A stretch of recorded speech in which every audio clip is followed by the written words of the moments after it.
algún despido en la empresa donde vos trabajás? Sí, algunos sí, por causas presupuestarias. ¿Sabés más o menos cuánto tiempo hacía que trabajaban? 20 años, bastante tiempo. ¿Cuántos más o menos despidieron aproximadamente?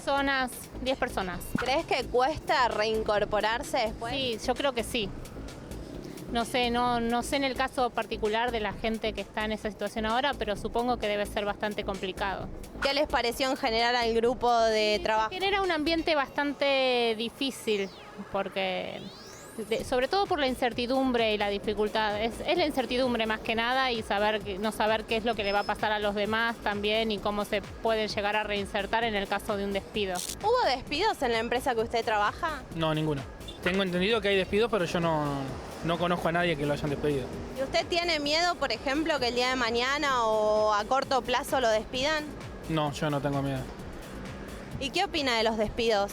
No, me parecen que están mal, pero también hay que ver el contexto general en el que fueron los despidos, digamos. Hay despidos donde han ingresado gente al Estado de manera significativa y hoy, digamos, no, es insostenible la situación, pero a nadie le gusta quedarse sin trabajo y debe ser una situación indignante. ¿Hubo despidos en la empresa que usted trabaja? Ninguno, ningún empresario de mi rubro, la UON, nadie. No hay trabajadores para mi tipo de industria, porque no están formados, no hay soldadores. Yo estoy manteniendo la empresa a flote, el barco a nivel, para que no se hunda, a costa del capital de la empresa, porque si no tengo que cerrar.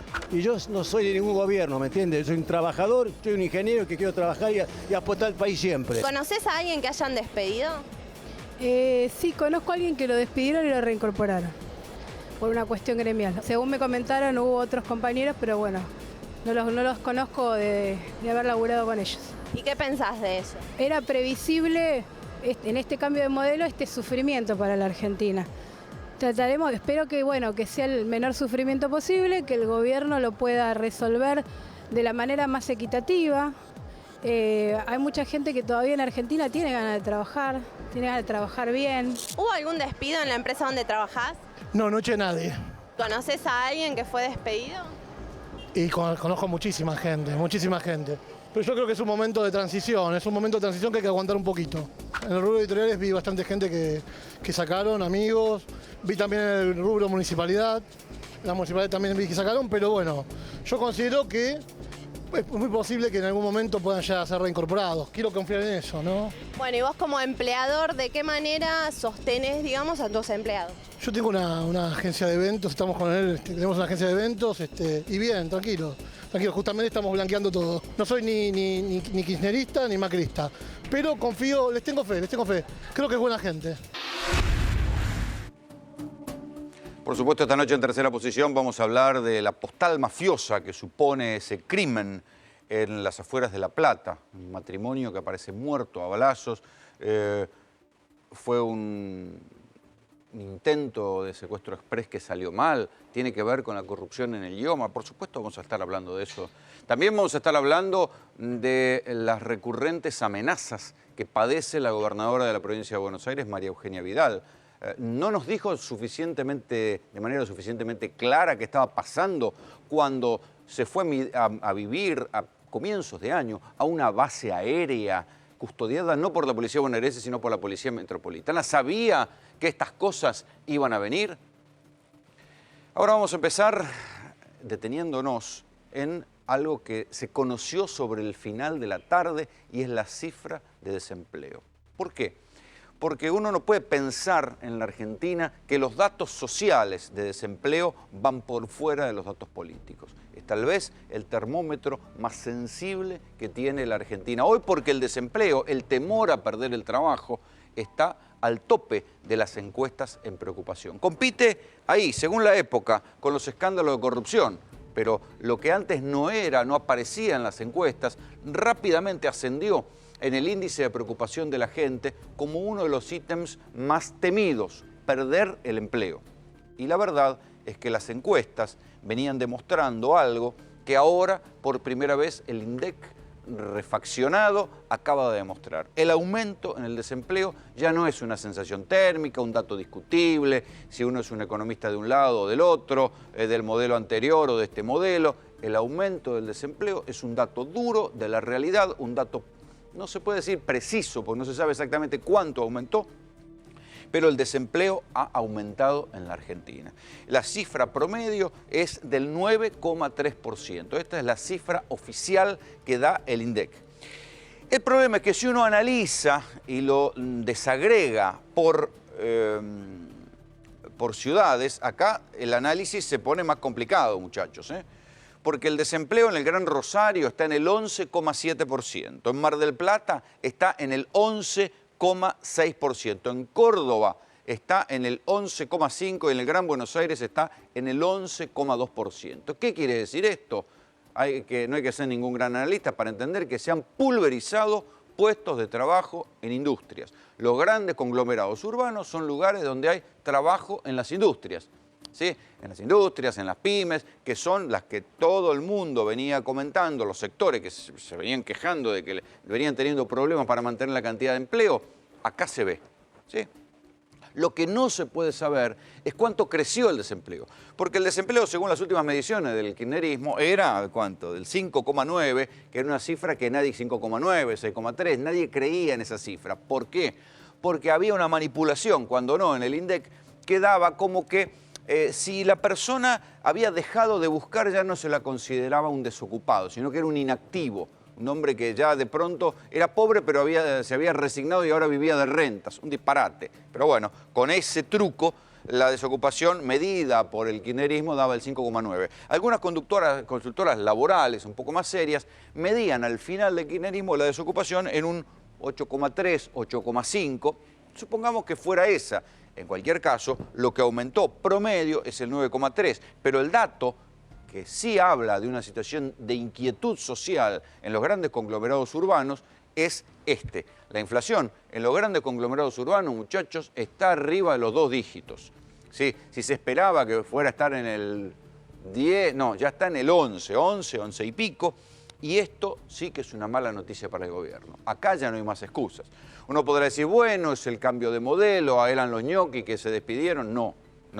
La cifra de nuevos desocupados que ronda los 450.000 personas, ya es un dato duro de la realidad y del cambio de modelo o de la no gestión del modelo del desempleo. Uno puede decir, bueno, antes el gobierno anterior tenía cantidad de problemas, no generaba puestos de trabajo. Esta es una de las críticas que hacía el macrismo. ¿Cuántas veces lo escuchamos al presidente Macri decir, bueno, el modelo anterior hacía 4 años que no generaba puestos de trabajo? Está bien, ok. Pero este modelo o esta gestión lo que ha generado son 450.000 nuevos desocupados, según las cifras del propio INDEC, ahora refaccionado por el macrismo. Digo, es un dato duro, inquietante. Tan inquietante es que además, si uno analiza y cruza estos datos de desempleo con los datos de los votantes de Macri, en algunos casos puede ver que debe haber gente, mucha gente, que votó a Macri y perdió el laburo. Por ejemplo, en Córdoba. En Córdoba Macri llegó a ganar por el 70% en el balotaje. El desempleo en Córdoba se disparó al 11,2%. En Mar del Plata, donde también ganó Macri, el desempleo se disparó al 11,6%. En muchos partidos del Gran Buenos Aires, si se desagrega lugares donde perdieron históricos varones del conurbano, porque ganó el PRO, porque ganó Eugenia Vidal y por ende porque ganó Macri, también se disparó el desempleo. Si uno analiza, desagrega la cifra de desempleo por mujeres y por jóvenes, ve que también las mujeres y los jóvenes son los que están siendo más castigados por el desempleo hoy en la Argentina.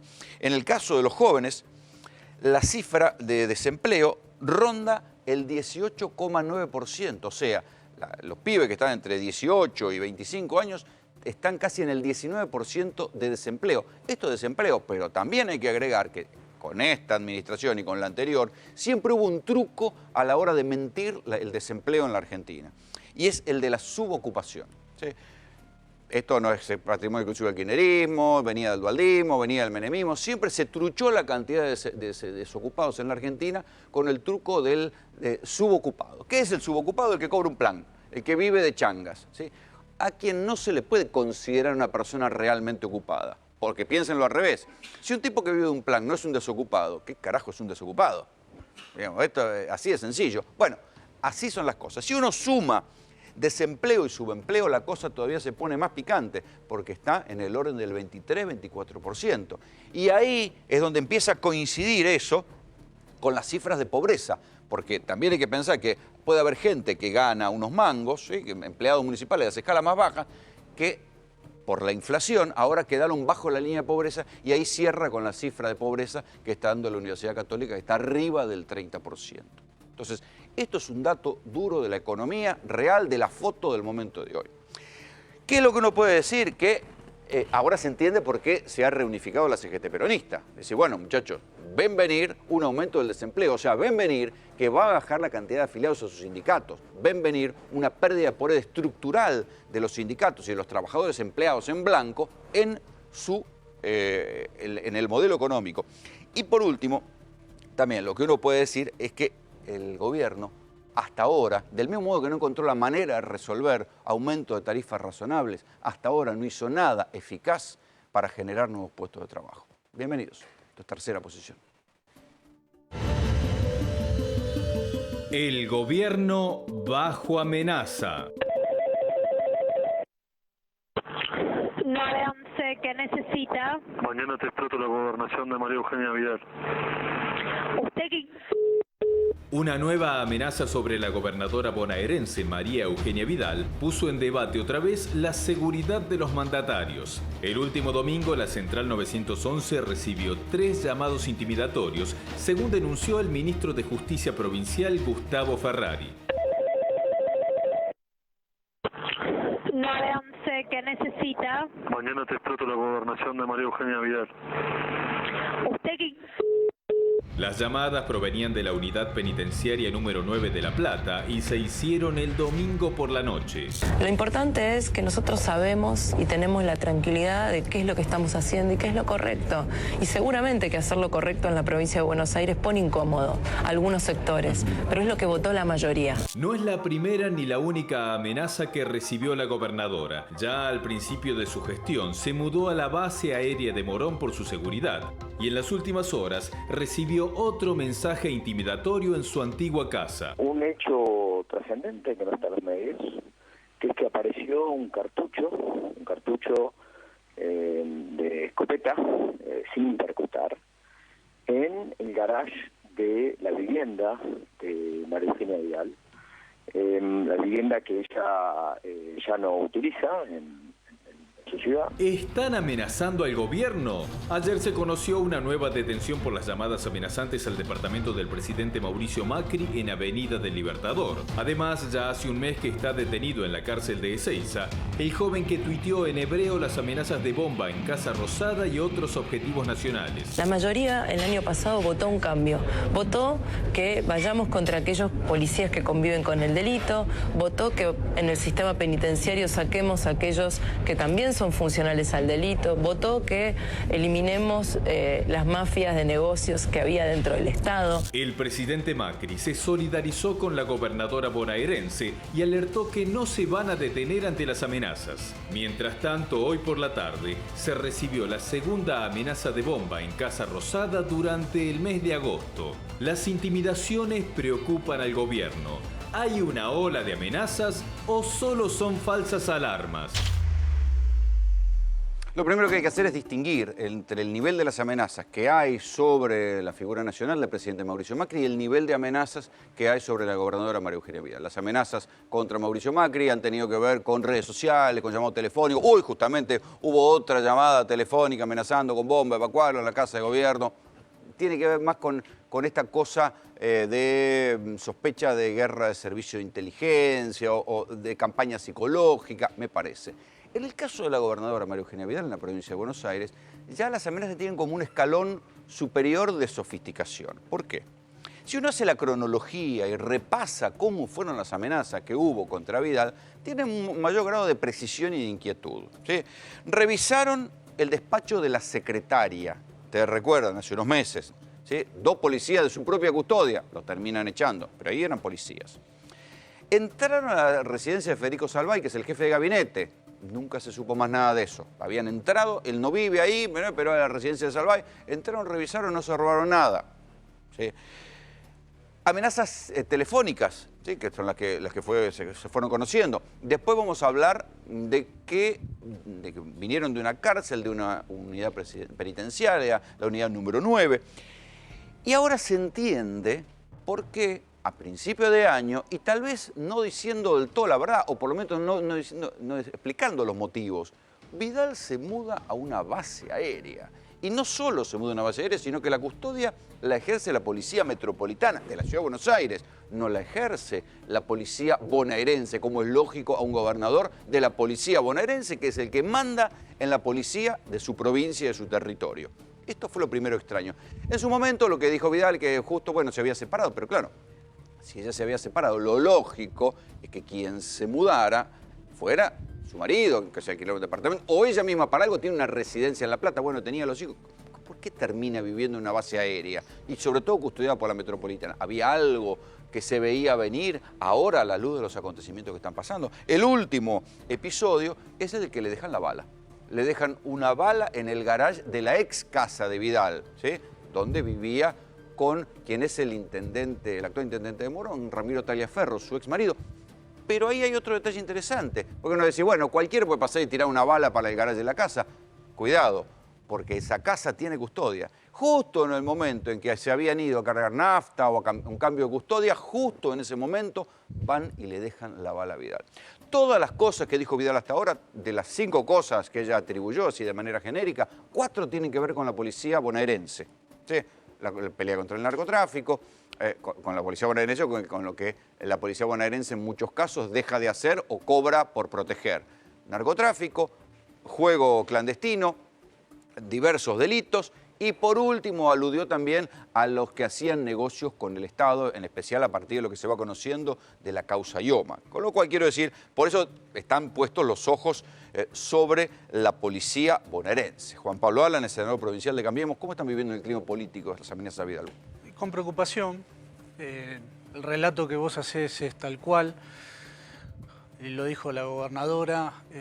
Hacer las cosas bien tiene sus costos, o dar este tipo de pelea tiene sus costos, pero nosotros tenemos un mandato de la gente que justamente nos votó para que cambiemos estos años donde se han enquistado dentro o en parte de la policía, en parte de la administración pública, en parte de la justicia bonaerense, sectores mafiosos que se resisten al cambio que quiere implementar la gobernadora. ¿No dijo realmente por qué se mudaba Vidal?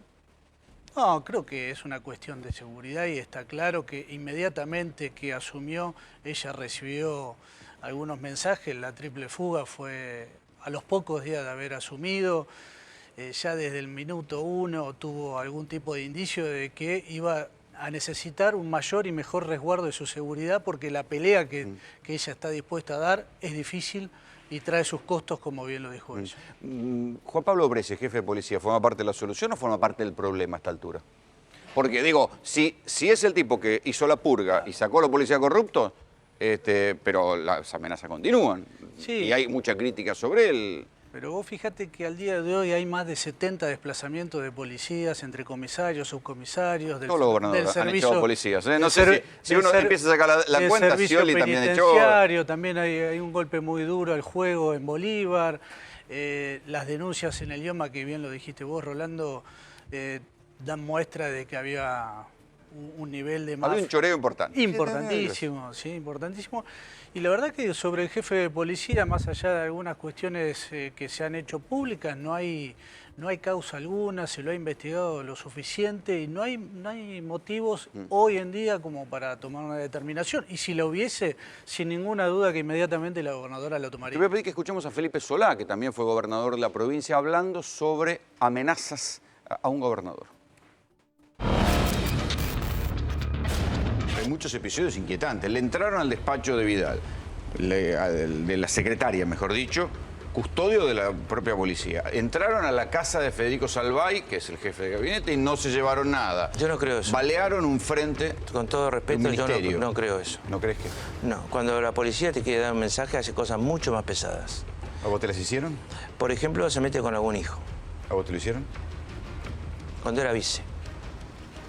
Cuando era vicegobernador. ¿Podés contarlo? No, no lo voy a contar, no lo conté, no lo denuncié. Me asustó muchísimo. El seguimiento a un hijo, a una hija,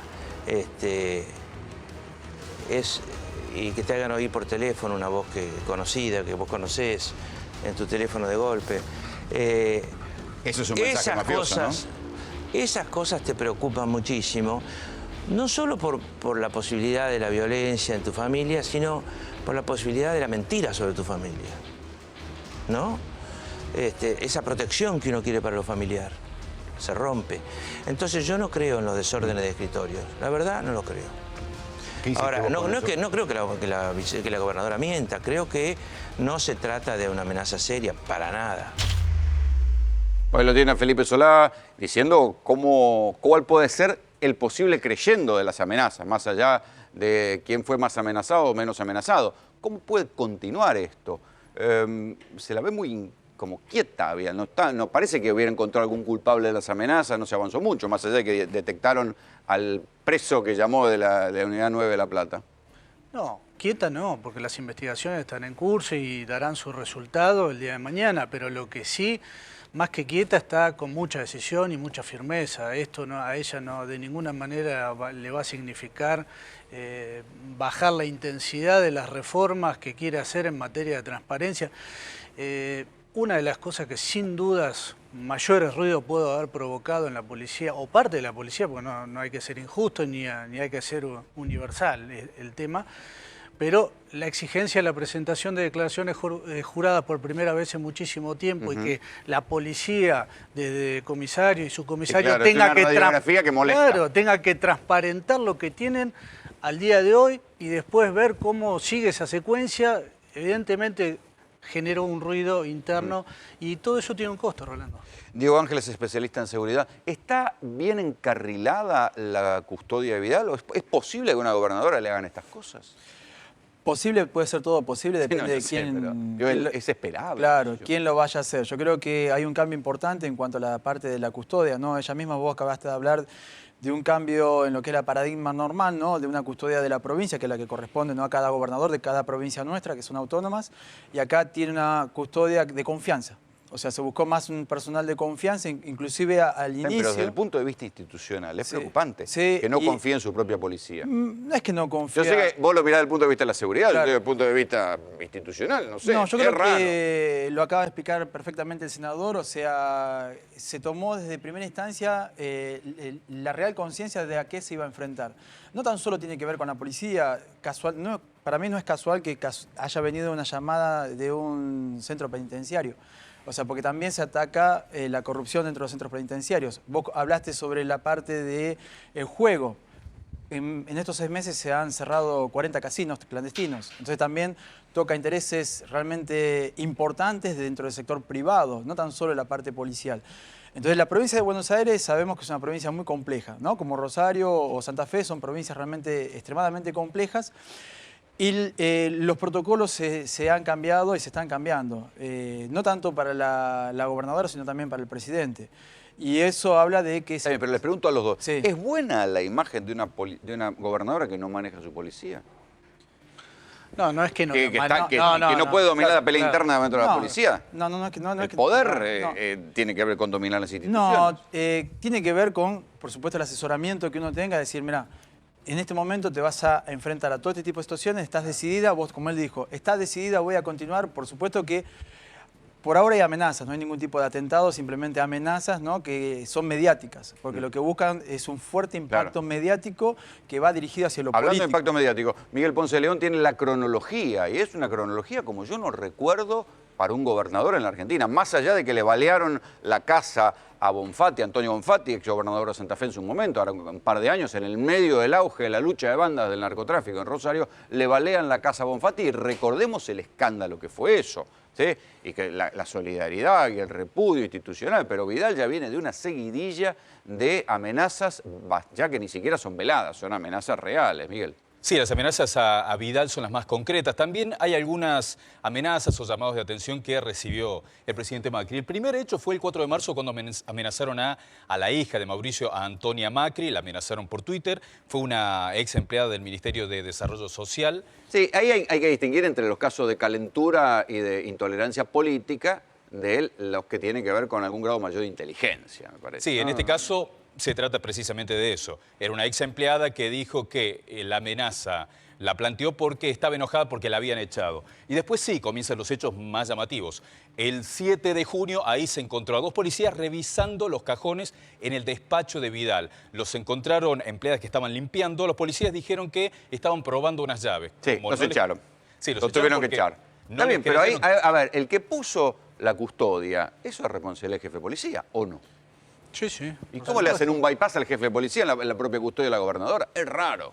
Sí, es raro y hubo un desplazamiento inmediato del jefe de la custodia. Exacto. Pero no el jefe de policía. No, pero por supuesto, digamos, no significa que este tipo de cosas no puedan ocurrir aunque la conducción esté en lo correcto, digamos. Insisto, no es el universo, pero hay focos muy duros de mafiosos dentro de las distintas instituciones de la provincia y es una batalla que va a traer sus costos y ya la gobernadora en persona los está de alguna manera pagando. Mike. Después se produjo otro ataque que llamó la atención. El 21 de junio entraron a la casa del ministro Federico Salvay. Revolvieron muebles, rompieron algunas pertenencias que ahí tenía, pero no robaron absolutamente nada. Entonces también les llamó la atención que entraron, había televisores, había artefactos para que se puedan llevar, pero no robaron absolutamente nada. Después sí se produjeron las amenazas en árabe por Twitter al presidente Macri, que también no tienen que ver con las amenazas de Vidal. A las 2 personas las detuvieron. 2 pavotes descontrolados que uno todavía está preso. Sí, uno está preso y los 2 están procesados.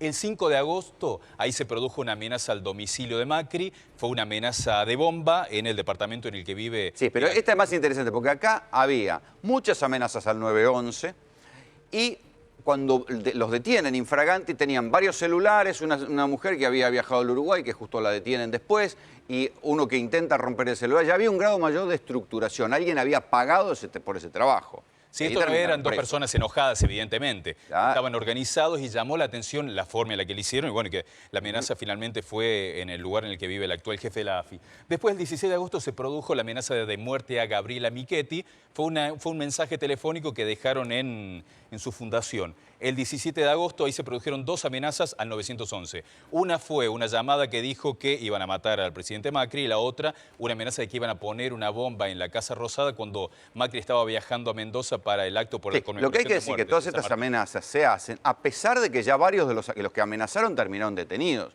O sea que aunque sea esto, debería funcionar como un disuasivo para los que siguen amenazando. Y si siguen amenazando es porque tienen algún grado de inteligencia en sentido de servicio de inteligencia, como para saber operar y escapar de una amenaza. Porque ya a esta altura del partido no se puede pensar que son simples perejiles los que andan amenazando por ahí.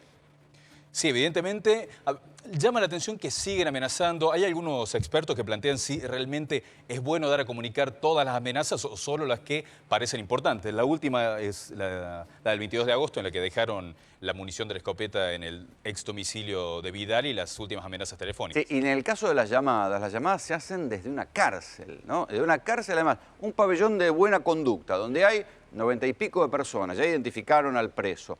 ¿Puede un preso jugarse a perder los beneficios de buena conducta sabiendo que va a quedar grabado en un teléfono una amenaza? Es raro. Sí, es raro, atrevido. Por eso las miradas están puestas también sobre el servicio penitenciario. Exactamente. Bueno, una de las cuestiones, por eso te decía, no tan solo el enfoque sobre la policía de la provincia, sino también es sobre la corrupción dentro de lo que es el servicio penitenciario. Por eso digo que no es casual que haya sido de una unidad penitenciaria el llamado. No es algo que sea en lo personal, no creo que sea algo casual.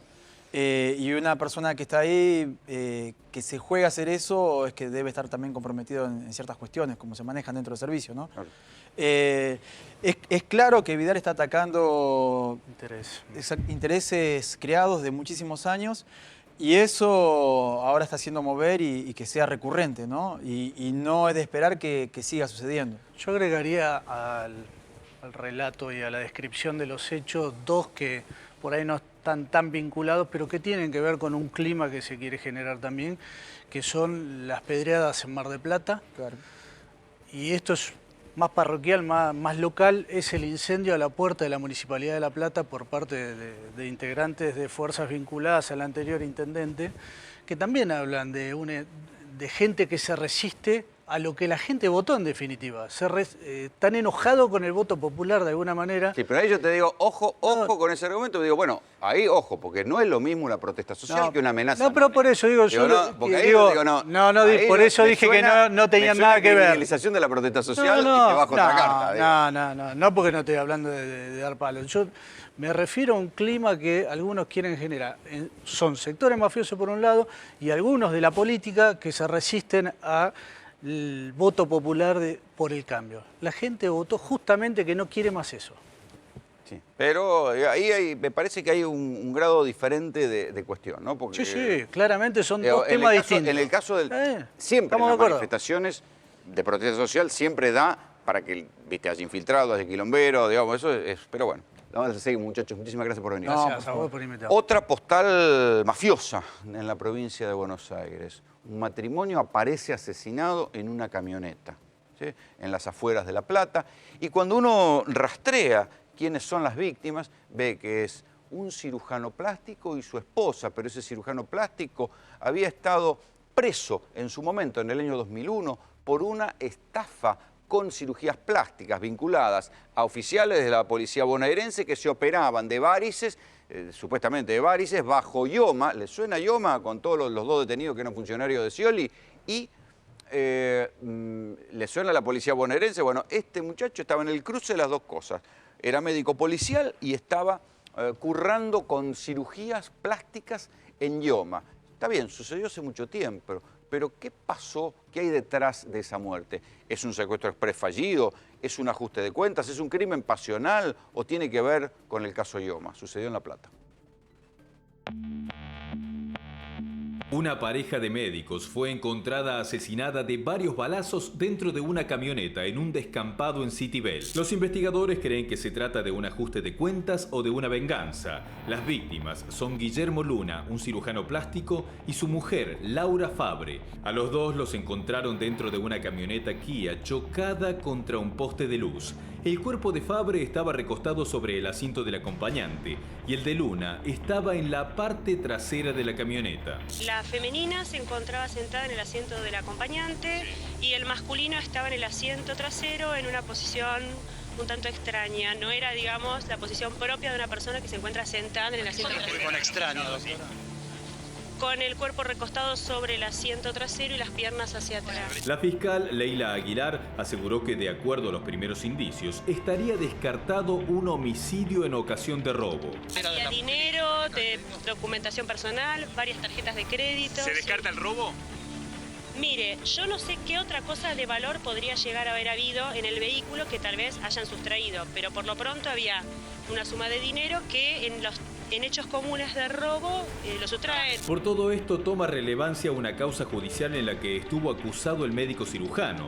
Guillermo Luna, en 2001, quedó involucrado en el caso que se conoció como el Lola Gate, una denuncia de mala praxis hecha por Lilia Sicher, una sargento de la bonaerense. La mujer acusó a un grupo de médicos por colocarle unos implantes de silicona que se le reventaron. Esta fue la punta del ovillo que permitió descubrir una gigantesca estafa. El IOMA, la obra médica que tiene la gran mayoría de los empleados públicos en la provincia de Buenos Aires, no cubría las operaciones de cirugía estética por implantes mamarios. Entonces, él muchas veces en connivencia con los propios pacientes, ¿no? Falsificaban la documentación pertinente y hacían figurar en el IOMA una intervención, por ejemplo, de varices o de rodilla, y en realidad lo que él hacía era un implante mamario. En total, la justicia determinó que unas 190 mujeres afiliadas a IOMA se habían sometido a intervenciones estéticas como implantes de siliconas o liftings, que habían sido facturados a la obra social como operaciones de varices, tumores o hernias. Muchas de las mujeres que participaron de esto eran policías, personal femenino de la policía, o creo que también del servicio penitenciario, y entonces frente a la imposibilidad de que su obra social les cubriera la operación por implante mamario, aceptaban esta trampa, digamos, de que iba a figurar como una operación de rodilla o de varices que IOMA sí la cubría, y efectivamente lo que se les iba a hacer era el implante. Guillermo Luna, junto con otros cirujanos y anestesistas, fue imputado por la justicia como el jefe de la asociación ilícita que había cometido la estafa al IOMA. Después fue excarcelado con el pago de una fianza. Yo lo que recuerdo también es que en el ambiente médico había muy contraluna, primero porque había involucrado a algunos compañeros, haciéndoles firmar de gauchada partes de operaciones en las que no habían estado. Por otro lado, que ya era como Vox Populi en la ciudad, que se podía acudir a Luna y que él te operaba y después se la cobraban a IOMA, y esto también era una especie de pequeña empresita que también generaba un malestar por todo el desprestigio que genera a la profesión médica y demás, ¿no es cierto? ¿Puede esta causa estar vinculada al crimen del cirujano y su esposa? ¿Fue un intento de robo o un ajuste de cuentas? ¿Quién mató a Guillermo Luna y Laura Fabre? Guillermo Luna, cirujano plástico, Laura Fabre, anestesista. Está aquí con nosotros Nicolás Fábrega, jefe policial del diario Hoy. ¿Estuviste ayer en el momento, viste la escena del crimen? Así es, estuvimos del otro lado de la valla como periodista, único medio que lo cubrió desde el lugar a esa hora. El hecho fue más o menos a las 10, yo me entré a las 11, 11:30 ya estaba ahí, me quedé hasta la 1:30, 2 de la mañana. ¿Qué viste? ¿Qué te llamó la atención? Lo que más me llamó la atención... ¿Tenés algún grado de experiencia en este tipo de cosas? Dos cosas. Punto número uno, ningún vecino, viste que siempre que hay un homicidio... El vecino chismoso, el vecino figurante. Siempre sale nadie. Y después ya, una vez que fuimos ahondando en el tema, entrando ya más en los detalles del caso, ya ahí empezás a entender un poco más. Y si fue un ajuste de cuentas, un mensaje mafioso, un hombre que fueron a matar, eligieron el lugar perfecto. Claro, porque ahí no hay cámara de seguridad. No hay cámara de seguridad, es en las afueras justamente de La Plata, más o menos 6-7 kilómetros del centro. Es un prácticamente descampado con casas cada 30-40 metros. Por eso tampoco había vecinos. A ver, evidentemente los que los matan, yo creo que son dos, porque... Yo calculo que mínimo dos. Son dos armas y uno estaba adelante y otro atrás. Sí. Bueno, supongamos que fueran dos. O los interceptaron y se les subieron y venía otro auto de apoyo, o era un conocido y venía dentro del auto. Esta es la gran duda. O son conocidos. Eso fue lo que tanto me llamó la atención. Sí está corroborado que los disparos vinieron desde adentro del auto, de eso no hay duda. También hay dudas porque si bien fueron desde el interior del vehículo, las vainas servidas estaban al lado, o sea, del lado de afuera, en la puerta, pero del lado de afuera está bien. Bueno, se puede abrir la puerta y se caen, puede llegar a pasar. Pero hay muchas dudas. Por ejemplo, las 4 puertas del auto más el capot, esto fue lo que se vio en la escena del crimen en el momento, estaban las 4 puertas y el capot abiertos, todo abierto, las luces prendidas. El capot no, perdón, el baúl. Ajá. El baúl. El baúl. Bueno, ¿y cómo se explica cómo aparece el cirujano? Porque aparece en una posición rara. La mujer aparece sentada, como que le tiraron de al lado, le tiró el que estaba manejando, le entra la bala de abajo hacia arriba. ¿Y el hombre? Un jefe policial importante en La Plata me dijo que está 90% seguro de que el hombre no manejaba.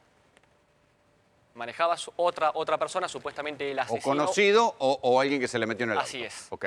Así es. ¿Y cómo queda tendido hacia atrás? Lo plantaron quizás. Yo estuve en el lugar, fue muy raro. Y acá te cierro con esto, porque estaba las piernas cruzadas en el baúl y después el cuerpo ya apoyado o medio recostado sobre el asiento trasero. Del lado siempre del conductor, digamos, pero del asiento trasero. ¿Pero cómo apoyado sobre el baúl? Estaban las piernas cruzadas, apoyadas sobre lo que vendría a ser, digamos, el piso del baúl, el piso del baúl, y después el resto del cuerpo ya sí sobre el asiento trasero del coche. Una camioneta, en realidad, una Kia. Muy raro. Rubén Martín es perito balístico, habitué de este programa. ¿Y qué hacemos? De algo podemos estar seguros, no se trata de un doble homicidio antes que llamen a Lago Marcino y otros, pero bueno, esto es un doble homicidio, esto es un ajuste de cuentas. No cuadra la posibilidad de que sea un secuestro express. No, secuestro express, lo llevan, algo se descontrola, tiro y tiro. No suprimen a los dos con 2 armas de distintos calibres, la forma en que está dispuesto el cadáver. Rubén, ¿qué te hace creer a vos que es evidente que es un ajuste de cuentas? ¿En qué lo notas?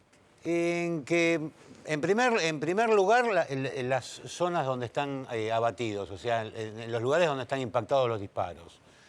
El tipo de arma, 11.25, o sea, un calibre 45 ACP, es casi patrimonio histórico de la bonaerense, es casi un sello de la bonaerense, histórico.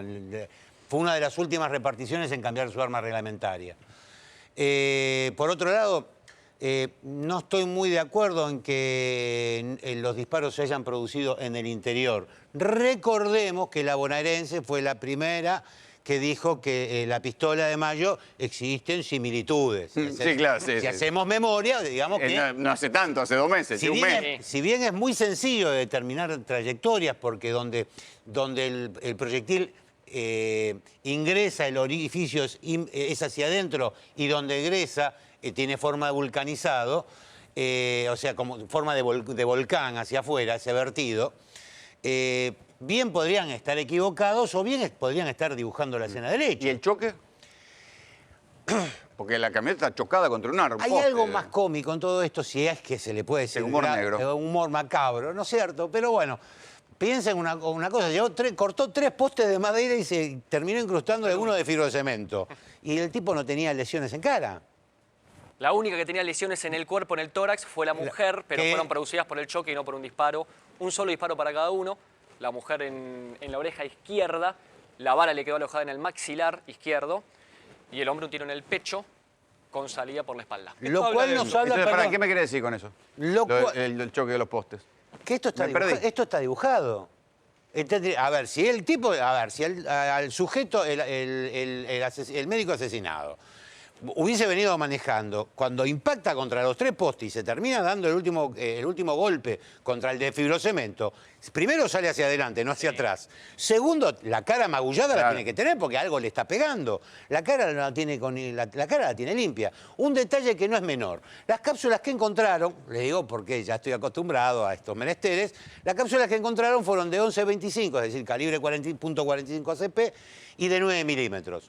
Lo que no es concordante con que el proyectil se haya quedado incrustado en el maxilar, porque la 9 milímetros y más a una distancia a boca de jarro... Atraviesa. Pasa de lado a lado, ni se enteró de que pasa por un cráneo. Rubén. O sea, pensás que les pegaron, los mataron a otro lado, subieron al auto y tiraron otras cápsulas.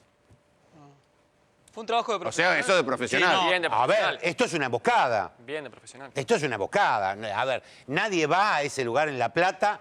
Y además sabían que ellos estaban yendo a una cena. Pero aún, estaban sí, siguiendo. pero les quedó de paso y irían a buscar algo. Acá hay algo, hay que analizar las comunicaciones. A 200 metros de ahí vive un amigo. El amigo obviamente no quiso hablar en todo el día, lo claro, fuimos a buscar. abajo de la cama. No quiso hablar en todo el día el amigo. Pero a 200 metros de ahí. Y ellos vivían en Tolosa, aproximadamente unos 4 kilómetros de la escena del crimen. Estaban bastante alejados. Y habían salido de ahí.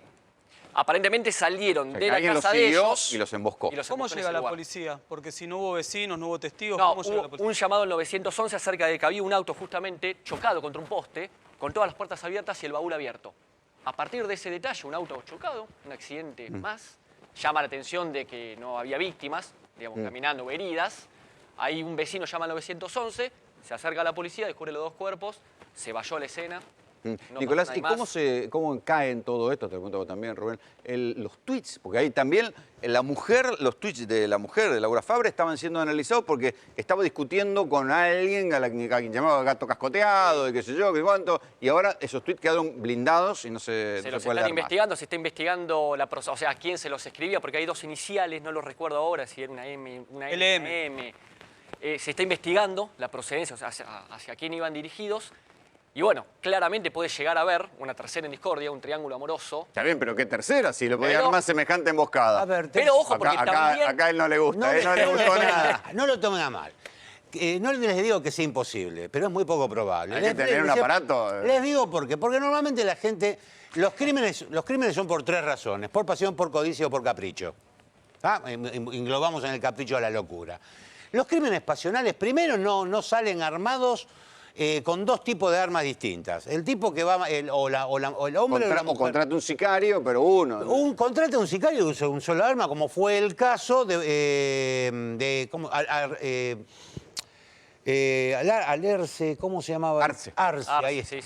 El caso de Arce, que Rosana Galeano.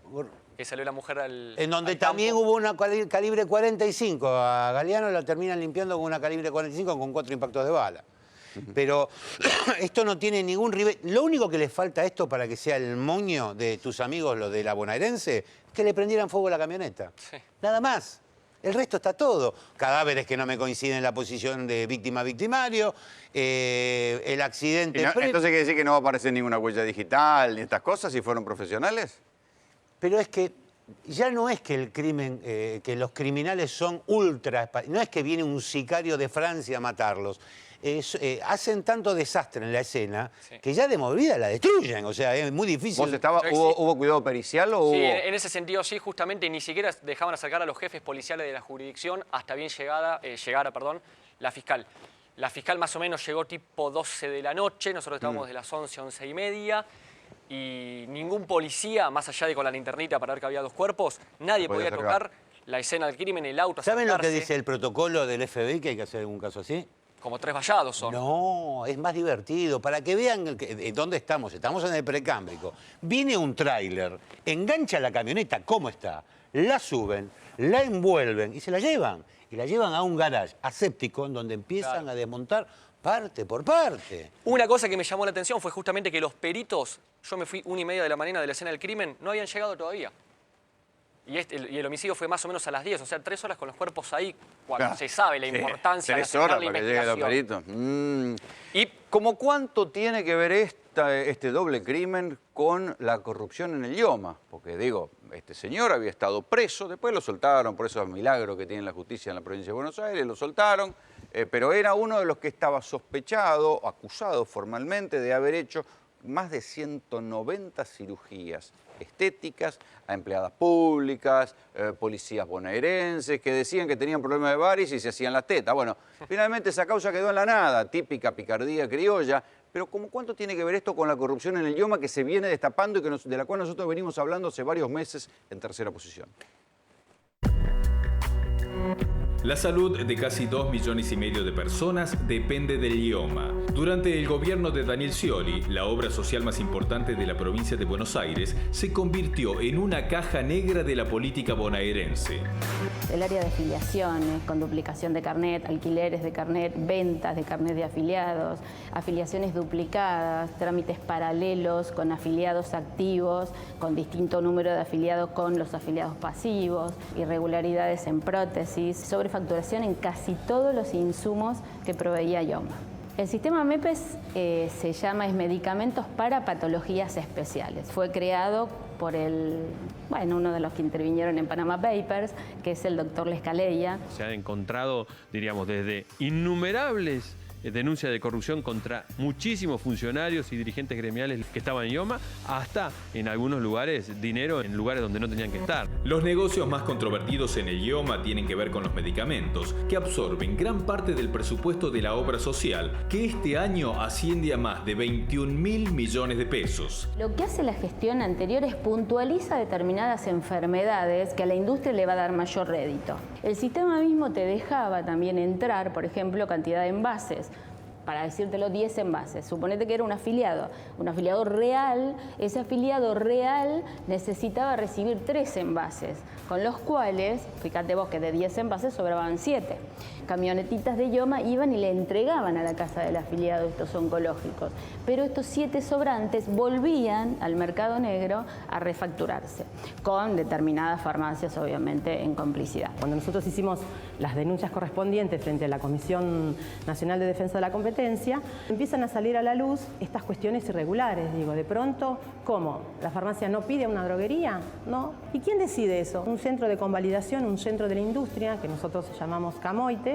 Este simple detalle es lo que después va a configurar y lo que el tribunal va a decir como, o sea que acá hay un centro que está distribuyendo a mercado, que está diciendo qué medicamento de qué marca se entrega para esta cobertura del IOMA. Era una gran ganancia para la industria.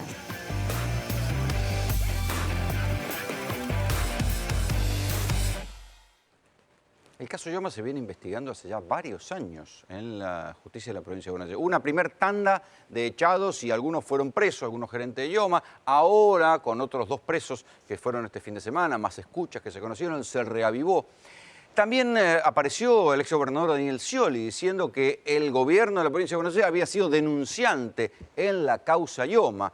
Pero a esto se suma, aunque sea por cronología, la muerte de este cirujano? ¿Tendrá algo que ver con los escándalos de corrupción que se están destapando en Yoma?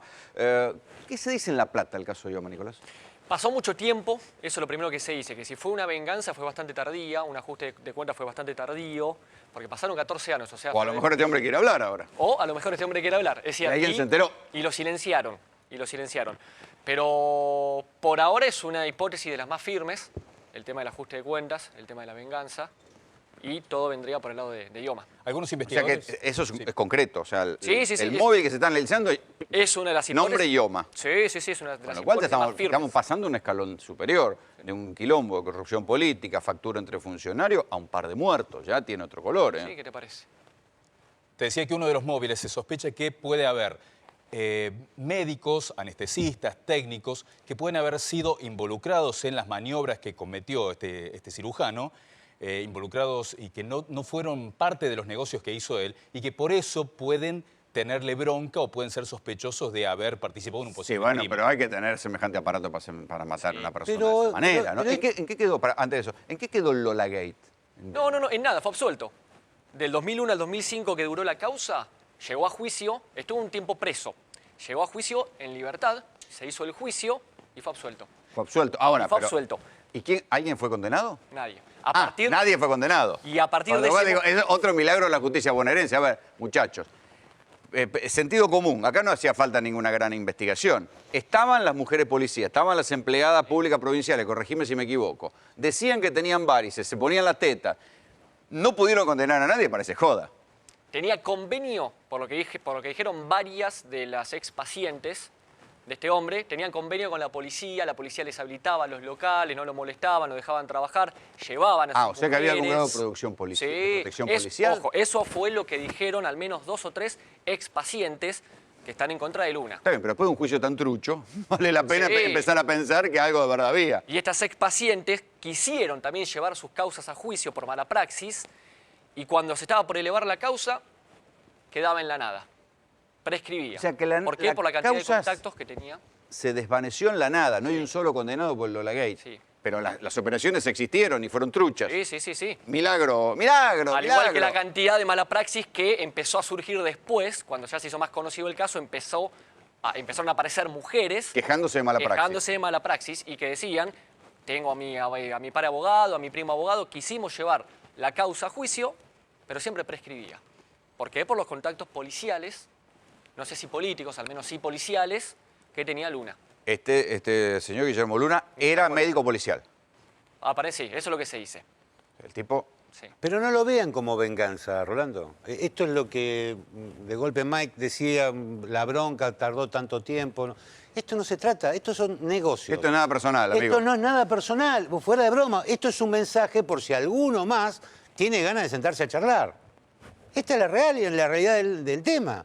También llama la atención que esto ocurre después de que están detenidos 4 exfuncionarios y que se descubrieron con escuchas telefónicas cómo hacían negocios con expedientes truchos para robar del presupuesto de la salud y cobraban coimas de esa forma. Entonces, justo coincide, los detienen, aparecen las escuchas telefónicas y aparecen... Es una manera de disuadir arrepentidos, si vos... Es una forma, no solamente... A ver, si haces memoria, hace 1 año y 8 meses atrás, cuando apenas sucedió lo de Nisman, en la primera vez que vos y yo nos conocíamos, te dije, estaba rifándose un tiro para el Poder Judicial de la Nación. Se cruzó Nisman y se lo llevó él. Pero venía para otro. Lo dije al aire y no hubo una carta documento, nadie me citó, todos miraron para otro lado. La verdad era esa, porque en realidad, cuando vos realmente estás por tocar el sistema nervioso central de todas las organizaciones, cuando ya podés afectar números pesados, y bueno, entonces dicen, ataco a uno. Para que se entienda el la mensaje. regla del empresario, rajo a 10 para que corregir los otros 100. Los otros 90 que me quedan caminan como soldados después. La verdad es así. ¿Apareció alguien de la familia? ¿Alguien...? Hay una hija que tiene 16 años, que obviamente estuvo durante toda la tarde primero consolada por los psicólogos que le dio la policía y después la tuvieron que llevar a la DDI para tomarle declaración porque es una de las puntas importantes de la causa. Para que diga cómo fueron las últimas horas. Si hubiera estado en el auto la podrían haber matado ella también. Es que seguramente. Porque no le iban a dejar un testigo. Yo no sé si a la mujer la mataron porque iba a ser testigo, porque estaba ahí o porque también sabía algo. Bueno, Porque si era fue un anestesista. Sí, ¿no? también. Porque si es un mensaje mafioso y solamente lo querías matar a él, hay momentos en donde el hombre estaba solo. Quizás también la mataron a ella porque sabía algo, sabía cosas y podía hablar. Rubén, con lo que tenemos hasta ahora, ¿cómo te imaginas el hecho? ¿Cuántas personas pensás que actuaron?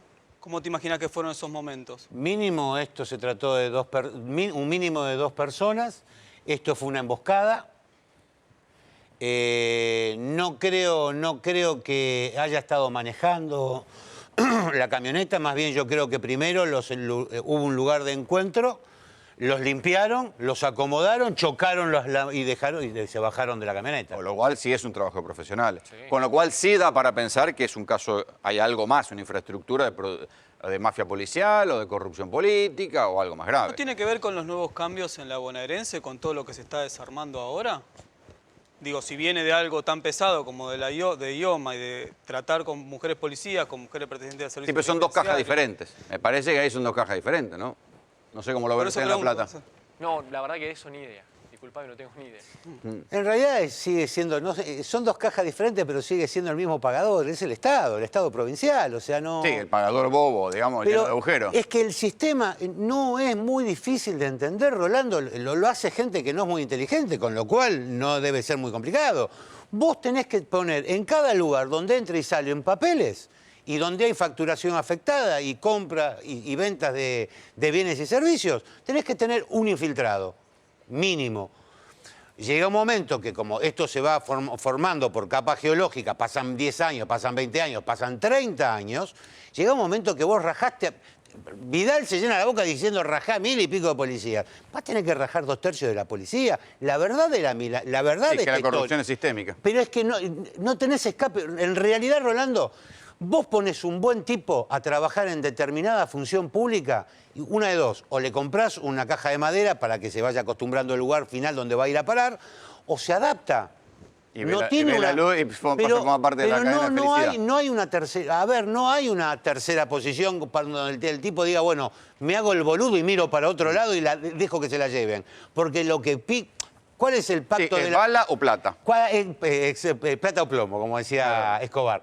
Pero el sistema es muy sencillo, o sea, ¿qué es lo primero que te hacen las bandas de pandilleros en Estados Unidos o la mafia en su estructura mayor? Te da el arma y te dice, vos tenés que cargarte a uno. Claro, ya sos parte del club. Ya sos parte del club. Muchachos, muchísimas gracias por venir. Vamos a ir a la pausa en tercera posición. Cuando volvamos, tengo la declaración de Gabriela Michetti. Las contradicciones de la vicepresidenta en su declaración por el misterioso robo a su casa. Le vamos a hablar de las 2 caras de la vicepresidenta y también detalles sobre qué está pasando con el despido del titular de la aduana. ¿De qué se trata en verdad? ¿De una operación con audios truchados o efectivamente de un... ¿Se acuerdan del dueño de los Jack? Un señor del que les voy a contar la historia después, que era como un influyente en el entorno de Gómez Centurión. Vamos a hablarlo en minutos más, en tercera posición.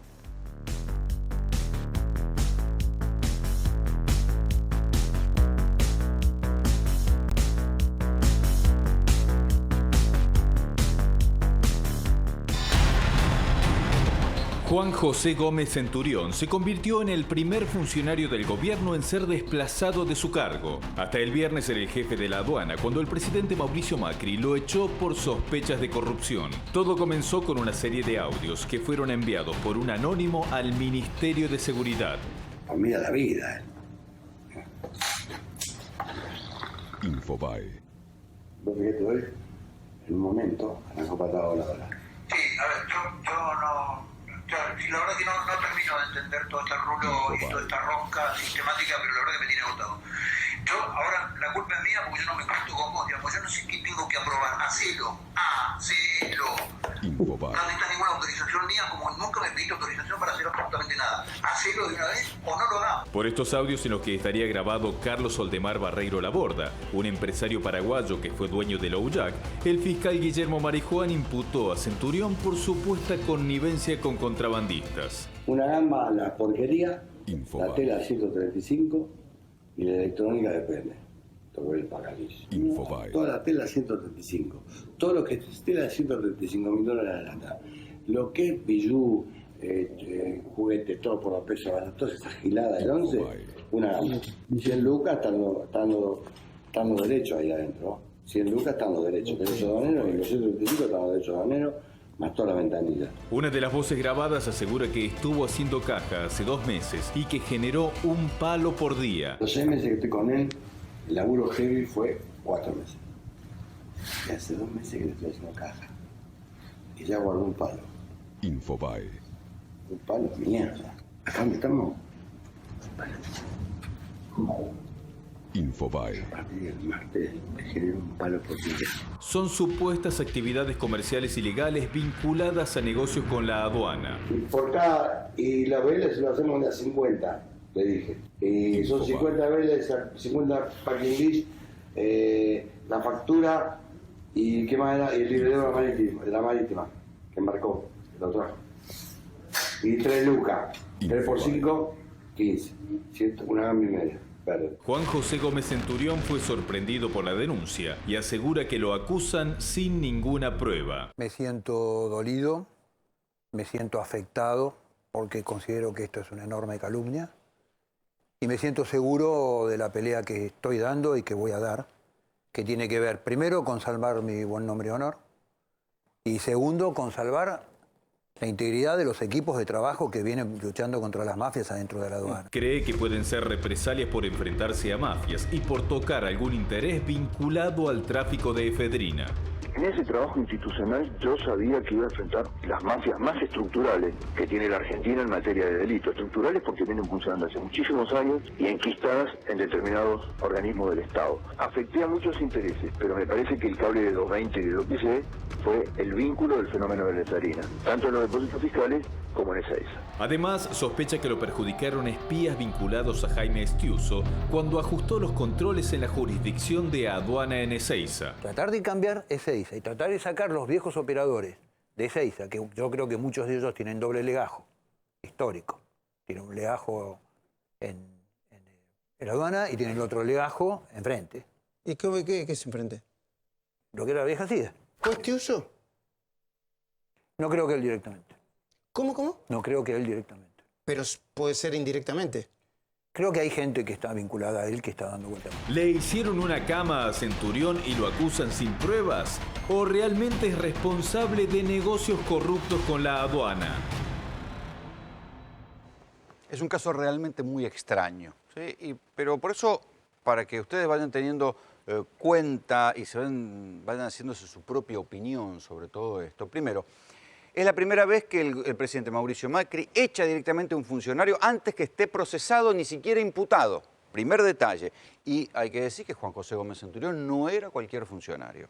Era un hombre que tenía un pasado cara pintada, cosa que no se dice mucho. Había participado de los alzamientos de Mohamed Aziz Zaineldin ya por los años 90, había sido echado del ejército por ese motivo, se había reciclado en el PRO y había sido el titular de la Agencia de Control Gubernamental. Desde ahí las opiniones están divididas. Algunos dicen que no revisó ni persiguió con la dureza que merecía los famosos talleres clandestinos textiles. Otros dicen que es el jefe de los inspectores, ¿sí? En ese lugar que ha hecho saltar por los aires a mucha gente, y dicen que es un hombre a quien no le habían podido encontrar ni imputar actos de corrupción. Desde ahí era candidato a ser ministro de Defensa, pero el radicalismo no quería, obviamente, que fuera un carapintado, un ex carapintada, como ministro de Defensa de un gobierno del cual participaba el radicalismo, para no quedar en ridículo, porque al fin y al cabo los carapintada, acuérdense, se habían sublevado contra un tal Raúl Alfonsín. Digo, no cerraba mucho por ese lado. Por eso, en el Ministerio de Defensa hay un radical hoy que es Julio Martínez. En todo este revoleo, Juan José Gómez Centurión termina recalando en la aduana, en un puesto donde efectivamente había habido una serie de cortes de negocios en los primeros meses de su gestión. Hasta ahí vienen las cosas. La semana pasada, sin ir más lejos, la semana anterior, mejor dicho, había habido una denuncia conjunta de Carlos Sabato, el titular de la AFIP, de quien depende de la aduana, y de Gómez Centurión, denunciando una serie de casos y de curros diversos en la aduana. Es verdad que la aduana estaba infiltrada, y esto se sabía históricamente, lo sabía Ricardo Echegaray, que había intentado cortar esos lazos, por Jaime Estiuso. Buena parte del enfrentamiento. Recuerden que cuando Cristina Fernández de Kirchner va en la famosa pelea contra Estiuso, ¿en quién se respalda? en Ricardo Echegaray, que era el que podía tener buena parte de la inteligencia fiscal. Hace poco se conocieron los registros de los accesos a la residencia de Olivos y uno de los que más entraba era Ricardo Echegaray. ¿Por qué? Porque los controles y la inteligencia fiscal era lo que podía permitir intentar llegar a los negocios de Jaime Estiuso, por los cuales después el gobierno, Parrilli, el sucesor en la AFI, lo termina denunciando a Estiuso por negocios todos vinculados a la aduana, que tenían que ver con importación de electrónica, etcétera, etcétera. Esto es lo que está diciendo Gómez Centurión, que son elementos residuales de Estiuso, que estaban todavía en la aduana, que le terminan complicando la vida. Después los audios. A ver, cualquiera de nosotros que nos dedicamos al periodismo de investigación, difícilmente la emprenderíamos contra alguien gracias a los audios, porque sabemos, porque tenemos editores de video y editores de sonido, que se puede truchar muy fácil un audio. Por eso muchas veces nosotros cuando hacemos una cámara oculta, la ponemos sin extenso para que se vea que no está cortada. Y esto con una cámara oculta que se ve mucho más fácil el corte. Imaginen las cosas que se pueden hacer con un audio. Es raro que la ministra Patricia Bullrich haya dado curso a una investigación y mandado a la justicia y que Macri lo haya echado a Gómez Centurión en la misma tarde solo por unos audios, cuando no han echado a Aranguren con toda la cagada que se mandó y tampoco han echado, bueno, no pueden echar, pero digo, Gabriela Michetti, ahora vamos a contar la declaración jurada que cada vez tiene más agujeros, más puntos oscuros, no ha habido ni siquiera una toma de distancia sobre Gabriela Michetti. Después les vamos a contar ahora en un ratito la aparición en el entorno de Gómez Centurión de un personaje raro, que es el dueño de Loyac. Tal vez algunos de ustedes se acuerdan cuando Maradona andaba con la gorrita de Loyac. El que aparece al lado de Maradona en aquel momento, en los 90, es un señor de apellido Barreiro Laborda, Oldemar Barreiro Laborda, que hace ya varios tiempos, algunos me habían dicho que andaba en el entorno de Gómez Centurión. ¿Qué hacía Barreiro Laborda en el entorno de Gómez Centurión? No se lo deberá explicar él. Pero hoy el juez Lijo pidió medidas contra Barreiro Laborda para averiguar si estaba efectivamente, si tenía relación con Gómez Centurión. ¿Qué se sabe de esto? Y según Gómez Centurión, el que habla en esos audios es Carlos Oldemar Barreiro Laborda. Llama la atención, como vos planteabas recién, el gobierno se supone que... ¿Centurión lo conoce o no lo conoce? Él dijo que lo conoce. Dijo que lo conoce a Carlos Oldemar Barreiro Laborda, pero que no es su asesor. Pero lo que no sabe explicar es... ¿cuál es la relación que tiene realmente? Se está investigando porque en la denuncia, que fue una denuncia anónima que llegó al Ministerio de Seguridad, se plantea que Centurión se reunía con este empresario, ex dueño de Loyac, en el shopping de Recoleta. Entonces se va a empezar a investigar las relaciones que ellos tienen para ver qué grado de veracidad tiene la denuncia. Bueno, de todas formas, la denuncia es anónima. Hay que decir que el juez Ariel Lijo pidió las cámaras del gobierno de la ciudad, pidió las cámaras del shopping ahí de Recoleta, a ver si efectivamente hay el grado de verosimilitud. A mí, por otra parte, lo que me inquieta es esta cuestión de la validez que le da la justicia federal a audios, a escuchas ilegales. A Héctor Tima están avanzando en una causa a partir de una grabación ilegal hecha en una especie de conversación con el titular de la DAIA. La Cámara de Casación ha reabierto el caso Skanska a partir de una escucha que la Cámara había considerado ilegal. Y en este caso son audios que son fácilmente truchables, hasta donde yo sé, los que están avanzando en una investigación judicial. Habrá que ver si ahora se corrobora lo que dicen los audios. Juan Pablo Floribelo es abogado penalista. Buenas noches, ¿cómo te va? ¿Cómo lo ves? Lo primero que habría que ver es analizar un poco la doble vara que utiliza el gobierno nacional para medir este tipo de cosas. Vos bien lo decías y nos dejabas un poco sin letra, pero es así. O sea, tenemos funcionarios que están imputados, funcionarios que están procesados, que están atornillados en sus sillas y el gobierno no los saca. Y por otro lado tenemos una persona como Gómez Centurión que con la sola mención de estar quizás involucrado en un hecho delictivo, el gobierno lo ejecuta y lo serrucha. Ahora, es preocupante, para mí es preocupante. Yo como abogado lo veo, para mí me parece lisa y llanamente una clara operación de inteligencia, burda, mediocre y muy mal hecha. Está bien, pero aún para truchar audios hay que tener un grado de inteligencia o haber pinchado teléfono, tener los WhatsApp para montar esos audios. ¿Cómo tenés acceso a las conversaciones, a lo que hablan por teléfono de todo tipo? Tengamos en cuenta cómo llega él a la aduana. Él llega con la línea de un hombre duro, como vos decías, un tipo del ejército, con una fama de hombre duro, de acción. La directiva que fue es limpiemos al hueso el tema de esto, que era un nido de corrupción terrible y llovían las denuncias de corrupción en la época del kirchnerismo. Arrancó a sangre y fuego. Como yo dije hoy en otro medio, dijo, es un pitbull que estaba atado y le dijeron, muerde. Salí a jugar. Salió a jugar. ¿Y qué pasó? Se encuentra con esto. Pisa intereses de un montón de gente muy poderosa que mueven millones de dólares por día en hechos de corrupción, porque la aduana, la gente, para que entienda, no son los 3 perfumes que se traen de Miami. No son los 3 chocolates. No, son los containers. No son las 3 cajitas de chocolates que se compran. Sí, la picardía que hacemos todos cuando viajamos y nos traemos un alguito. O te traes un teléfono escondido en una zapatilla. Esto es containers que vienen de toda la parte del mundo, que mueven millones, pero millones de dólares por día. Sí, y que pueden ser vendidos como contrabando o evadir impuestos. No solo eso. Pero acá hay otra cosa más importante que vos lo tocaste así al pasar, que creo que es el eje del tema. Son los depósitos aduaneros, fiscales aduaneros. ¿Qué había hecho Gómez Centurión? Con la directiva y el anual del presidente Macri. Dijo, separa todo, porque empezaron a ver que todo lo que había declarado en los BL es como si fuera una radiografía, el papel que habilita a importar. O sea, no coincidía lo que estaba declarado con lo que había dentro. Abrieron varios al azar y se encontraban que lo que decía ventiladores, había electrónica y así en un montón de casos. ¿Qué hizo? Paró todo y dijo, vamos a ver uno por uno. Y cuando entró a revisar... ¿Qué pasa? Cuando entró a revisar saltó hasta el techo un montón de cosas, de irregularidades terribles. Pero no solo eso. A los dueños de esos depósitos, tener la mercadería parada, les sale millones por día. Porque cobran fortunas por tenerlo ahí parado. Entonces, buscaban de cualquier manera eyectarlo del puesto al hombre. Lo lamentable de esto, que el poder político no lo respaldó. Porque es un tipo, yo no lo conozco personalmente, pero conozco gente allegada de él. De hecho, en mi estudio tenemos una causa por contrabando vinculada con algo parecido. Y la gente esta, que son delincuentes, lo decían claramente. Nos trabó este tipo, por Gómez Centurión. Le trabó... Está bien, pero ahí a la delincuencia le trabó todo, porque el tipo iba a fondo. O sea, lugar que veía corrupción, cepillaba a la gente, denunciaba, jugaba. A cambio de esto, yo te digo, yo creo que lo del audio, ahora vamos a hablar un poco más de cómo se puede truchar un audio, pero a cambio de esto, digo, ¿qué hacía Barreiro Laborda en relación con Gómez Centurión? Porque ya había mucho rumor de la relación de Barreiro Laborda, que se presentaba como un influyente de Gómez Centurión.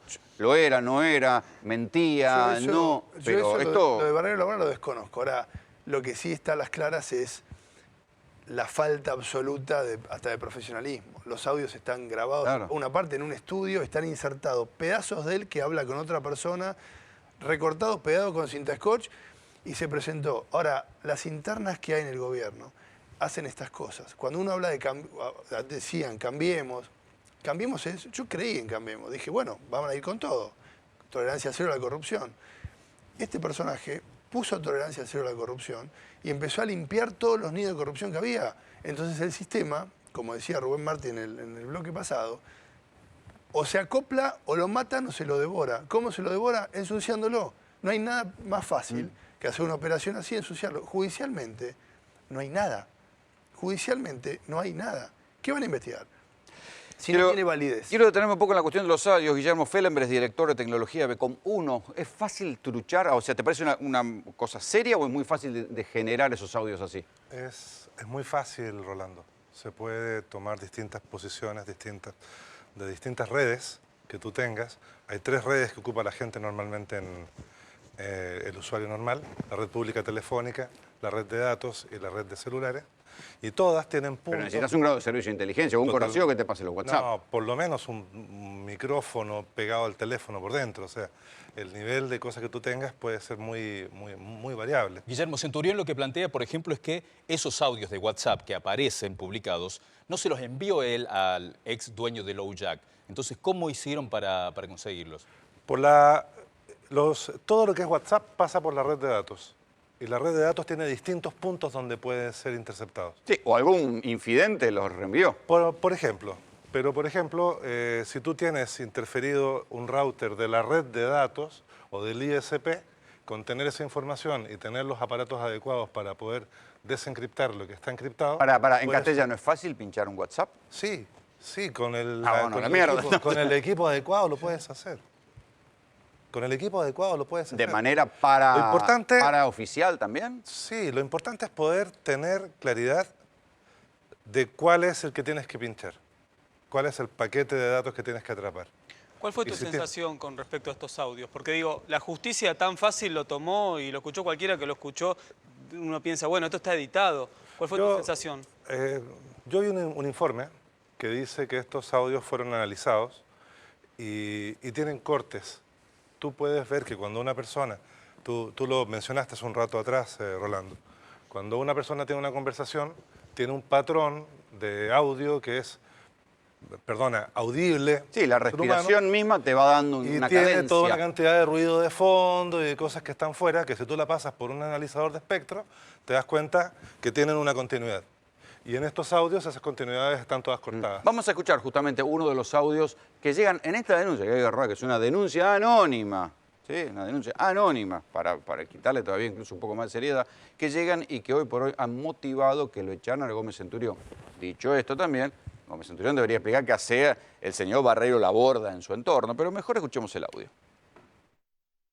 Mira, yo te diría que ponete en primera fila y si vos arrancás con los Vélez el lunes, ya el martes la oposición y el miércoles ya estás poder arrancar a sacar. Que te dé 2 de las empresas que tiene limpita, sin quilombo, y que te dé 2 DEPA. También, que no tengan quilombo y que no sean despachantes de riesgo. Está claro esto, ¿no? Eso se lo aclaré. Y las Vélez se lo hacemos de a 50, le dije. Y son 50 Vélez, 50 packing list, la factura y ¿qué más era? Y el librero de la marítima, que embarcó, lo trajo. Y 3 lucas, 3 por 5, 15. Una gama y media, verde. A ver, no sé cuál es tu impresión, pero con lo mal que funcionan los teléfonos en Argentina, no parece una grabación telefónica, sino que parece una grabación presencial. Parece una grabación presencial, sí. O sea que es... Exactamente. Pero eso es lo que nosotros estamos escuchando. Hay que hacerle un estudio técnico al tema. A mí me parece una grabación presencial, sinceramente. Te diría que es no un teléfono pinchado, es alguien que grabó. Esto no tiene ningún tipo de validez legal, Rolando. Es que es lo que decía antes. Empecemos a aclarar. A ver, para mí no tenía ni validez periodística. Yo no me animaría a publicarlo, porque es un audio así. Lo primero que van a decir es que lo truché yo. ¿viste? Expliquemos a la gente cómo se interviene un teléfono. Cuando hay una denuncia, un juez de la Nación manda un oficio, en ese caso no es un oficio, pero bueno, se hace por medios más rápidos, y es la Secretaría de Inteligencia, o IAFI, la que aboca el tema de intervención, que puede ser una escucha directa, minuto a minuto, en los casos de secuestros, por ejemplo, que van minuto a minuto siguiendo, otra scripta, graban y escriben. Cualquier otra intervención, lo dice la ley bien claro, cualquier otra intervención que sea hecha fuera de lo que es el circuito legal, carece de validez absoluta. Claro. ¿Por qué? Por eso nosotros nunca sacamos audios que no sean avalados judicialmente. Eso, no solo eso, sino que esto porque si no se nos puede volver en contra. Más vale, esto es un tema periodístico y de efecto. Juan Pablo, si no tienen validez, ¿por qué el fiscal lo imputa a Centurión por un posible contrabando? Si no hay validez legal posible. Te explico, porque no lo imputa por los audios. Lo imputa dice, porque, investiguen por hecho dudoso. A ver, ¿cómo se origina esto? Es una denuncia anónima, le llega a Bullrich, pongámosle que le llega a Bullrich, a la ministra de Seguridad.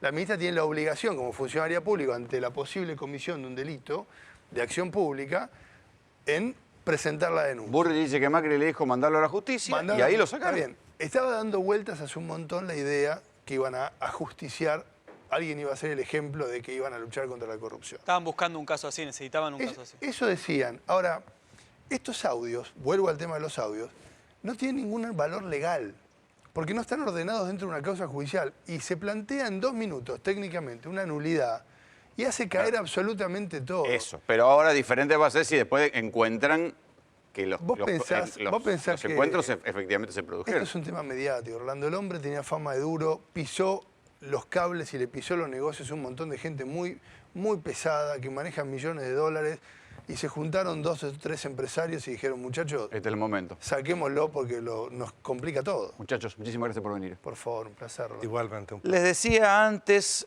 qué está pasando con Gabriela Michetti. Atención con esto, porque esto no se está hablando mucho, ¿sí? Pero la causa por aquel robo a la casa de la vicepresidenta, el día que ganan la elección del balotaje, avanza lentamente. Y lo más interesante del caso es que cada vez hay más contradicciones en el relato que Michetti hace de por qué tenía tanta plata no declarada en su casa. Ustedes empezaron a gritar, sí se puede, sí se puede.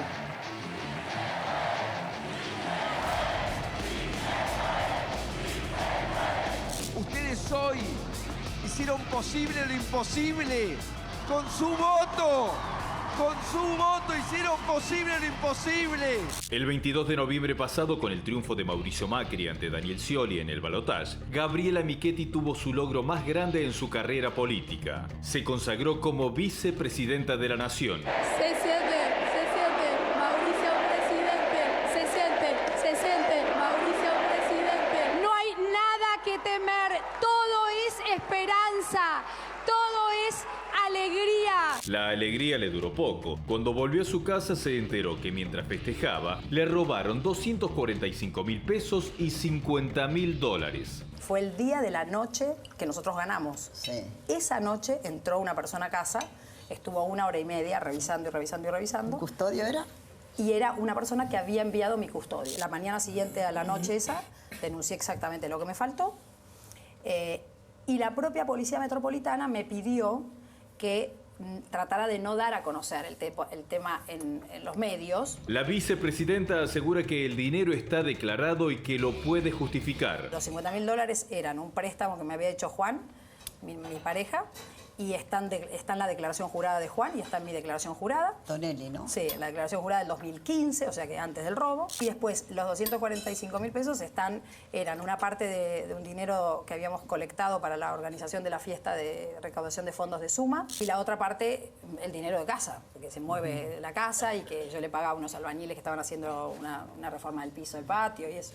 Pero como Michetti dejó algunas dudas, el abogado Leonardo Martínez Herrero la denunció ante el juez Ariel Lijo por el origen del dinero que le robaron. No me cerraban las explicaciones que dio en el comunicado oficial la vicepresidenta, ¿no? 200.000 pesos ya dice que pertenecen a la fundación. ¿Cómo llegó de la fundación a su casa? Cuando por normativa tiene que estar bancarizada todas las donaciones. A Martínez Herrero le llama la atención que no haya estado bancarizada la plata de la fundación de Michetti y tampoco le cierra que haya tenido $50.000 en efectivo para pagar una maestría. Primero, quería regalarle una maestría cuando el hijo todavía no se había recibido. Segundo, las maestrías también se pagan por depósitos, por transferencias bancarias, ¿no? De acá al exterior. Entonces no tenía razón de ser sin saber ni siquiera el costo, siquiera que tenga $50.000 en la casa. Entonces, en pleno cepo bancario, tener $50.000 en efectivo implica que hay que justificarlo. O se compró en el mercado blue, con plata negra no declarada, o no sé cómo aparece. Por todo esto, el fiscal Guillermo Marijuán imputó a Gabriela Michetti para que se investigue si la suma que le robaron estaba declarada y si pertenecía a una donación recibida por la Fundación Suma. Michetti se defiende, asegura que es la política más honesta de todas y que tiene el mismo patrimonio hace 14 años. Yo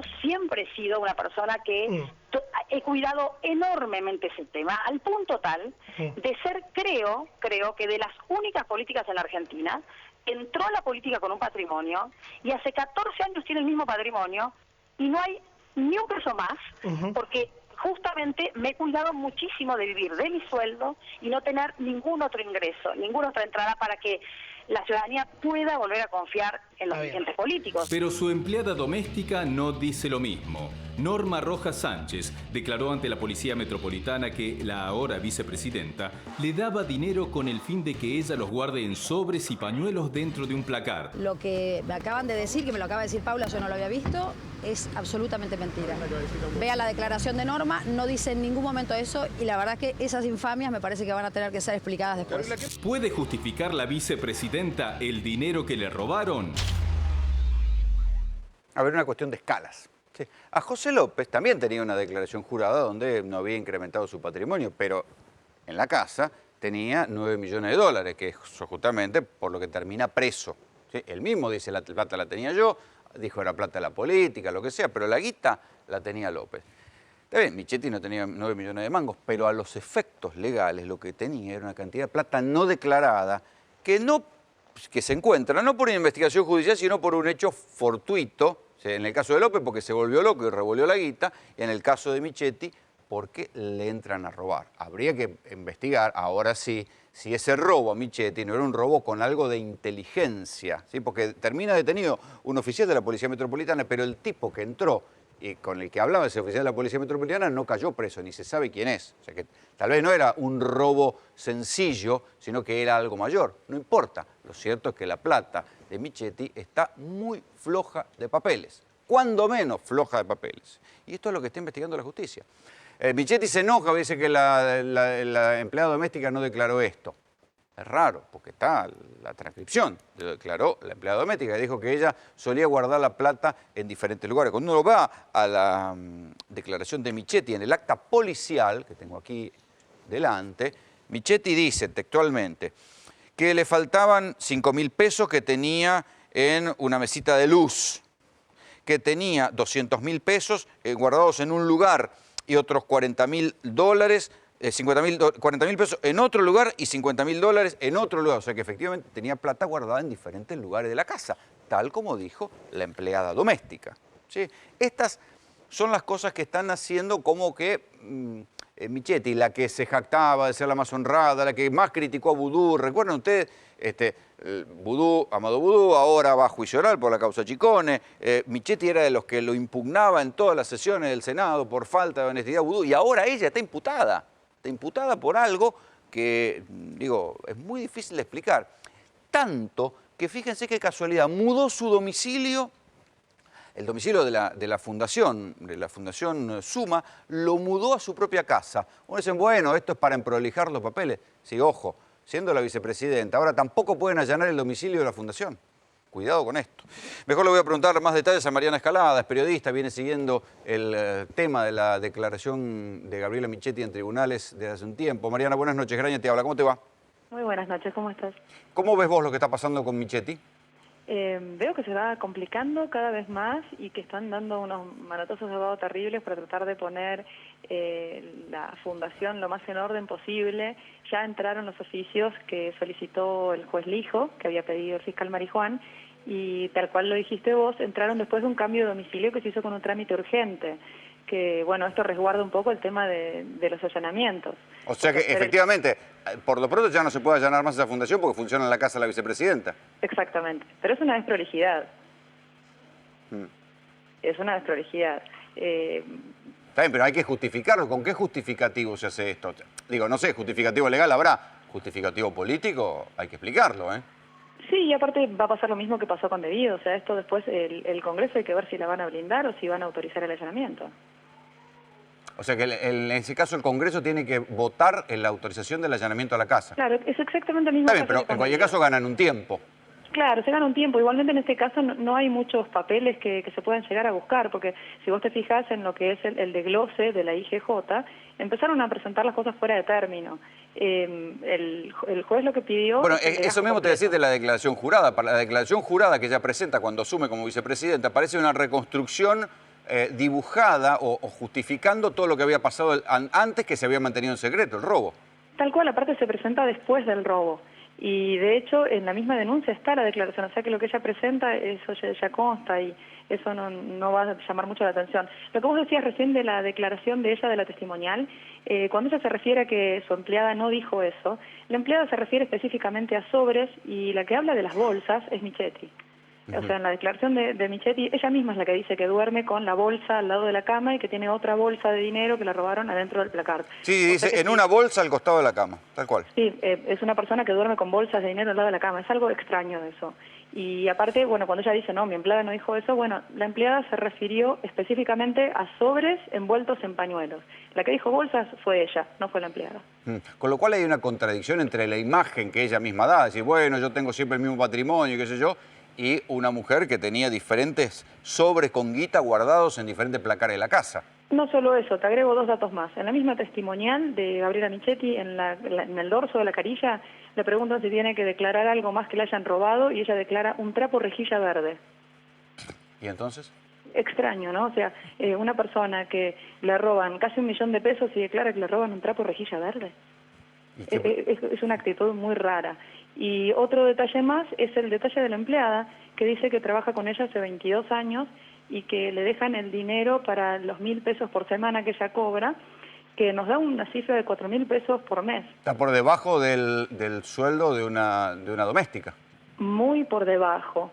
Y si chequeamos en AFIP, figura como dada de alta el 1 de mayo del 2013, cuando la empleada dice que trabaja hace 22 años con ella. O sea que estuvo trabajando en negro en el periodo que ella era vicejefa de gobierno. Habría que revisarlo, pero todo indicaría que sí. Y otro tema que hay que ver es el tema de cuánto gana una empleada doméstica. En este momento creo que están en 6.200 y pico, sí, por sí, mes. ¿Sí? Sí. Bueno, y ella estaría ganando 4.000, 4.200 por 8 horas diarias. Sí. Bueno, por cosas como esa, en Estados Unidos, candidatos pierden su candidatura, digamos, por tener la doméstica en negro. Son escándalos tremendos allá. Yo recuerdo el caso del juez Urso, que tuvo que renunciar a su puesto como juez federal, porque siendo juez tenía a la empleada doméstica en negro, digamos. Y además en estos años hubo cantidad de facilidades para tener en blanco regímenes mucho más fáciles para tener a la empleada en negro. Si recién la blanquearon en 2013, digo, la verdad que es complicado el antecedente. Claro, pues estamos hablando de la ley 25.239, que es de carácter obligatorio y que en realidad eso ya salió en noviembre del 2005, o sea que como que se demoró en blanquear a la empleada. Sí. Y la empleada lo está diciendo en la testimonial, que hace 22 años que trabaja con ella. Mariana, muchísimas gracias por el contacto. Un beso grande, nos vemos. Cuestiones que están pasando en la vida cotidiana. Atención con la costumbre de manejar efectivo. Hay algunos beneficios que pueden reportar hasta un 15% de ahorro en la economía cotidiana si uno se bancariza, utiliza la tarjeta, utiliza los débitos automáticos. Yo particularmente respecto a los débitos automáticos tengo la leve desconfianza de que una vez que entras es muy difícil salir, que terminan cobrándote por todos lados, pero mejor vean el informe.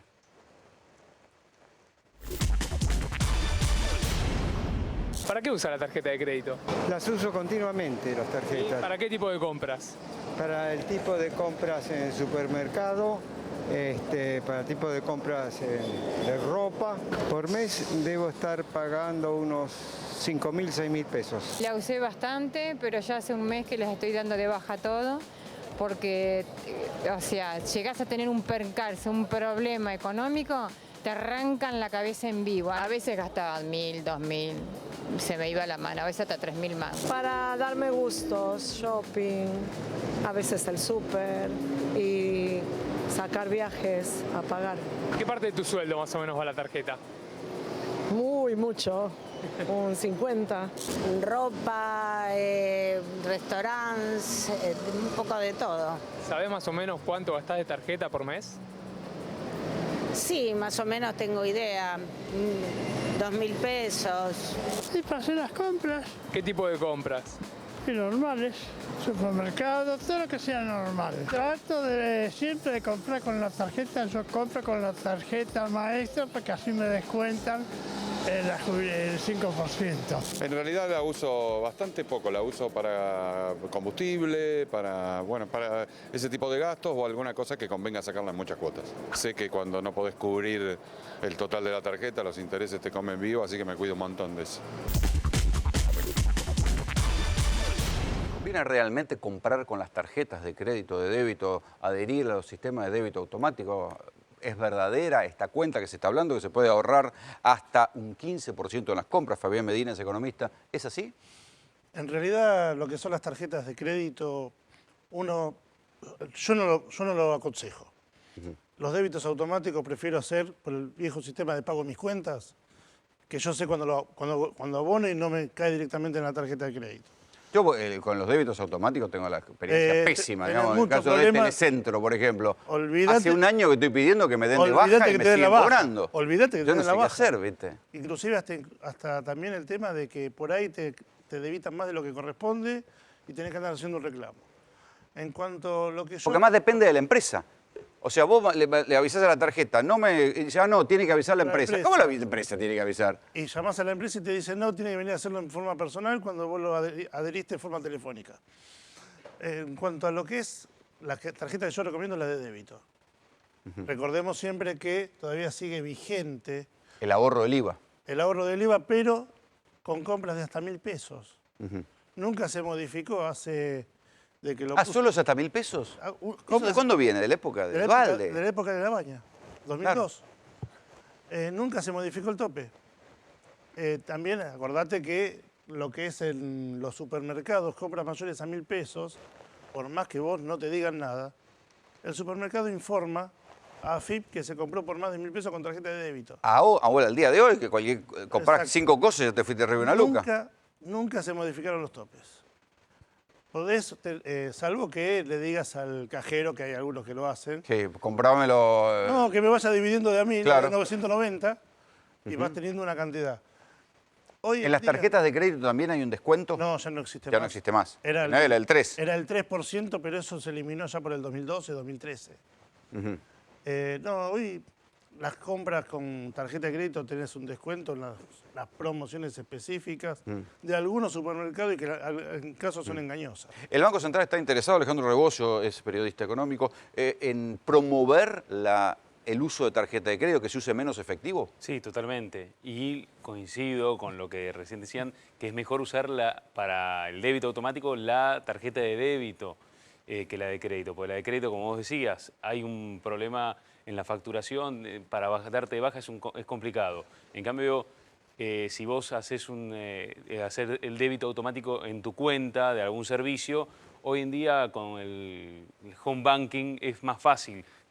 Vas a la pantalla Sí, y sí. le sacás el tilde y dejás de pagarlo.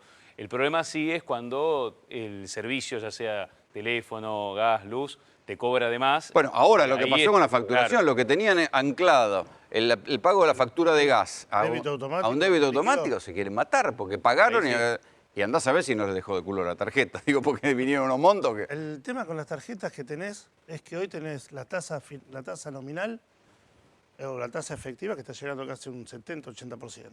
¿Eso no es usura? Anual. Y es Digo, muy alto, sí. Y una cosa que vos decías, hoy en día los bancos lo que están ofreciendo es hacer un descuento, pero en la primera factura. Si vos te pones el débito automático de un servicio determinado, te pueden hacer un descuento de entre 15, 20 y hasta 30%, pero en la primera factura. Después ya no. El valor de factura entra. Después ya no te Ya hace quedaste más. agarrado ahí. Ya quedaste agarrado. A largo plazo, ¿cuáles son los beneficios de pagar con débito automático, más allá de esa promoción? No, es que lo concreto es ese descuento inicial. Después, no olvides, bueno, te van a descontar siempre. No. Bueno, el hecho de no olvidarte, ¿no? El único Quizás beneficio si no es te olvidás de... que no estés en mora. Claro, no entras en mora, exacto. No corres el riesgo ese. Obviamente hay que tener... Bueno, un empleado en relación de dependencia que tiene un sueldo fijo, él es más fácil poder calcular. Pero lo que cuánto va a saco en tener limpio esa es que plata en conviene su cuenta. cortar cada una luca cuando utilizas la tarjeta de débito. En el supermercado sí, la de débito. Cualquier tipo de compra. Y ahí ya el 5. Ahí por lo menos, en realidad es el 5 nominal, es un 4 en Chirola. 4.12, 4.13. Sí, pero en una luca es guita. Y son 40 mangos.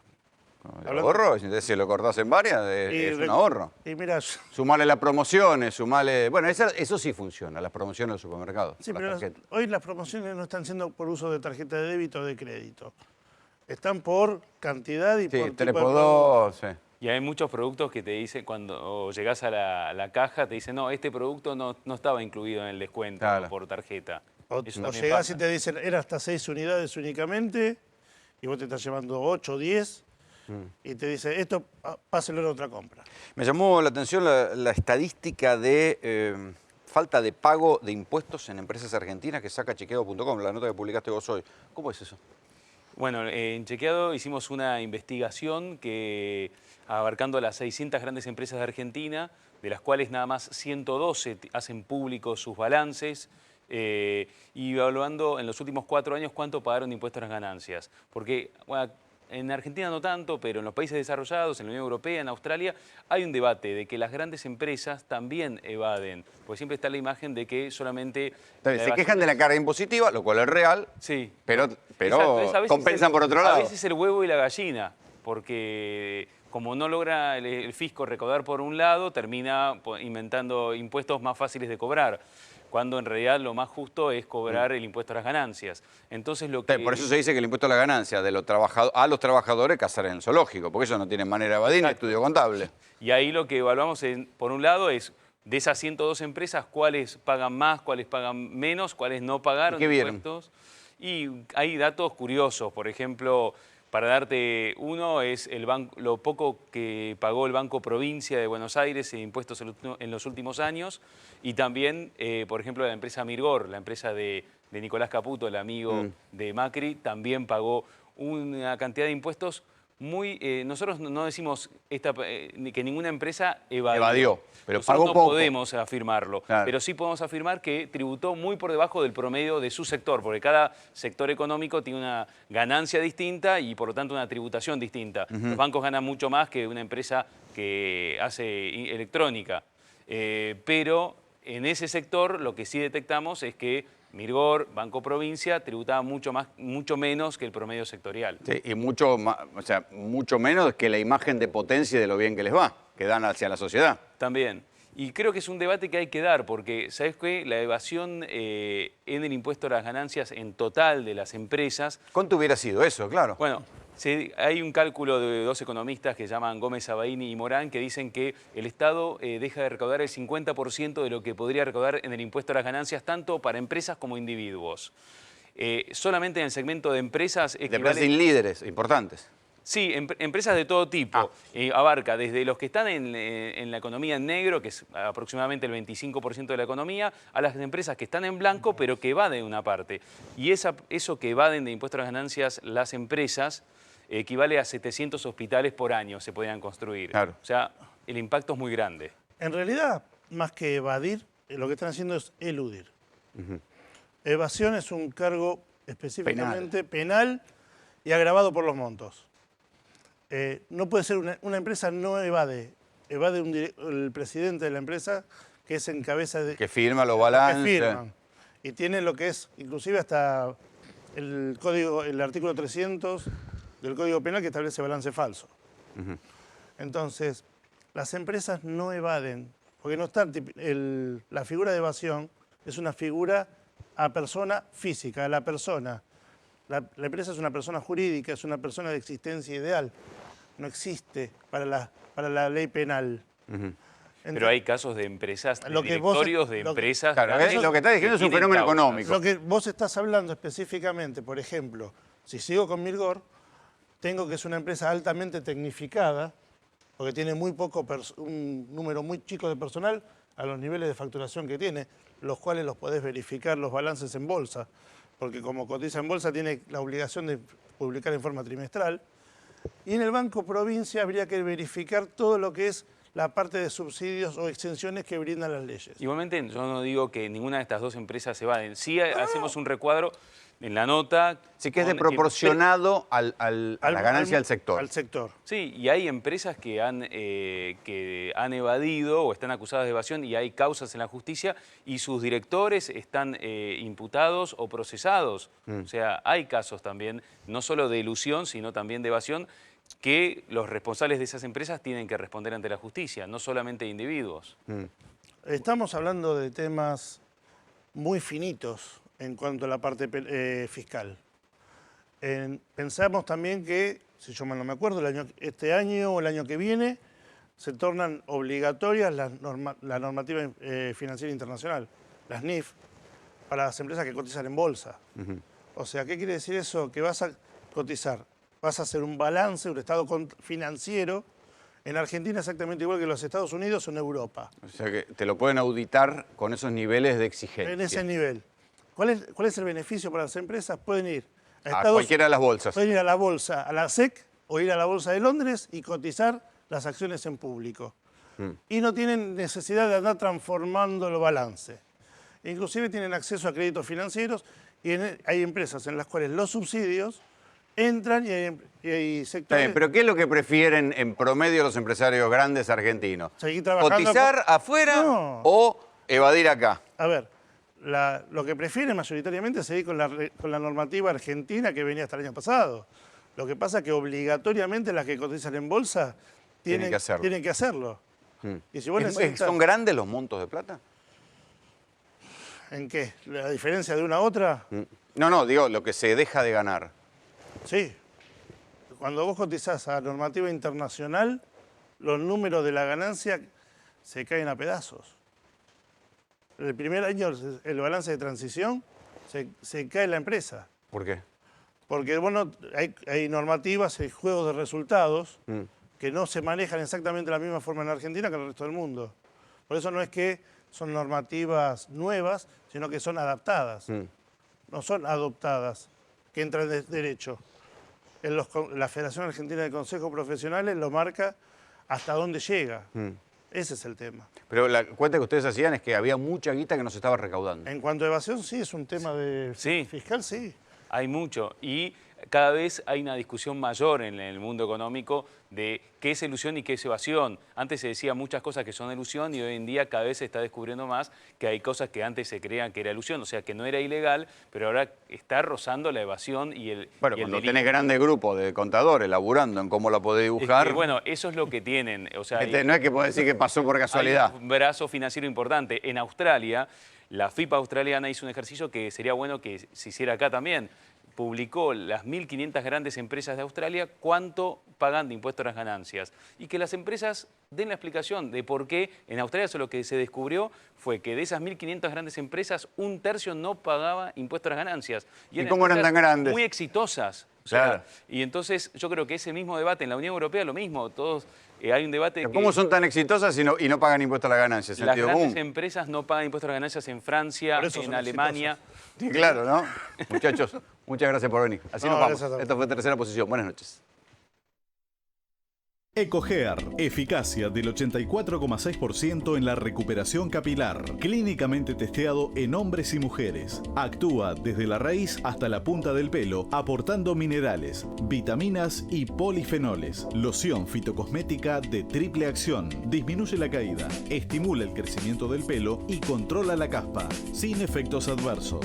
Disponible en farmacias de todo el país o en ecogear.com.ar. Productos elaborados bajo patentes del CONICET. También EcoGear shampoo y acondicionador.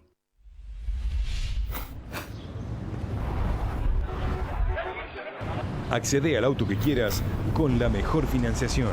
Global Autos, 0800 333 1950, globalautosweb.com.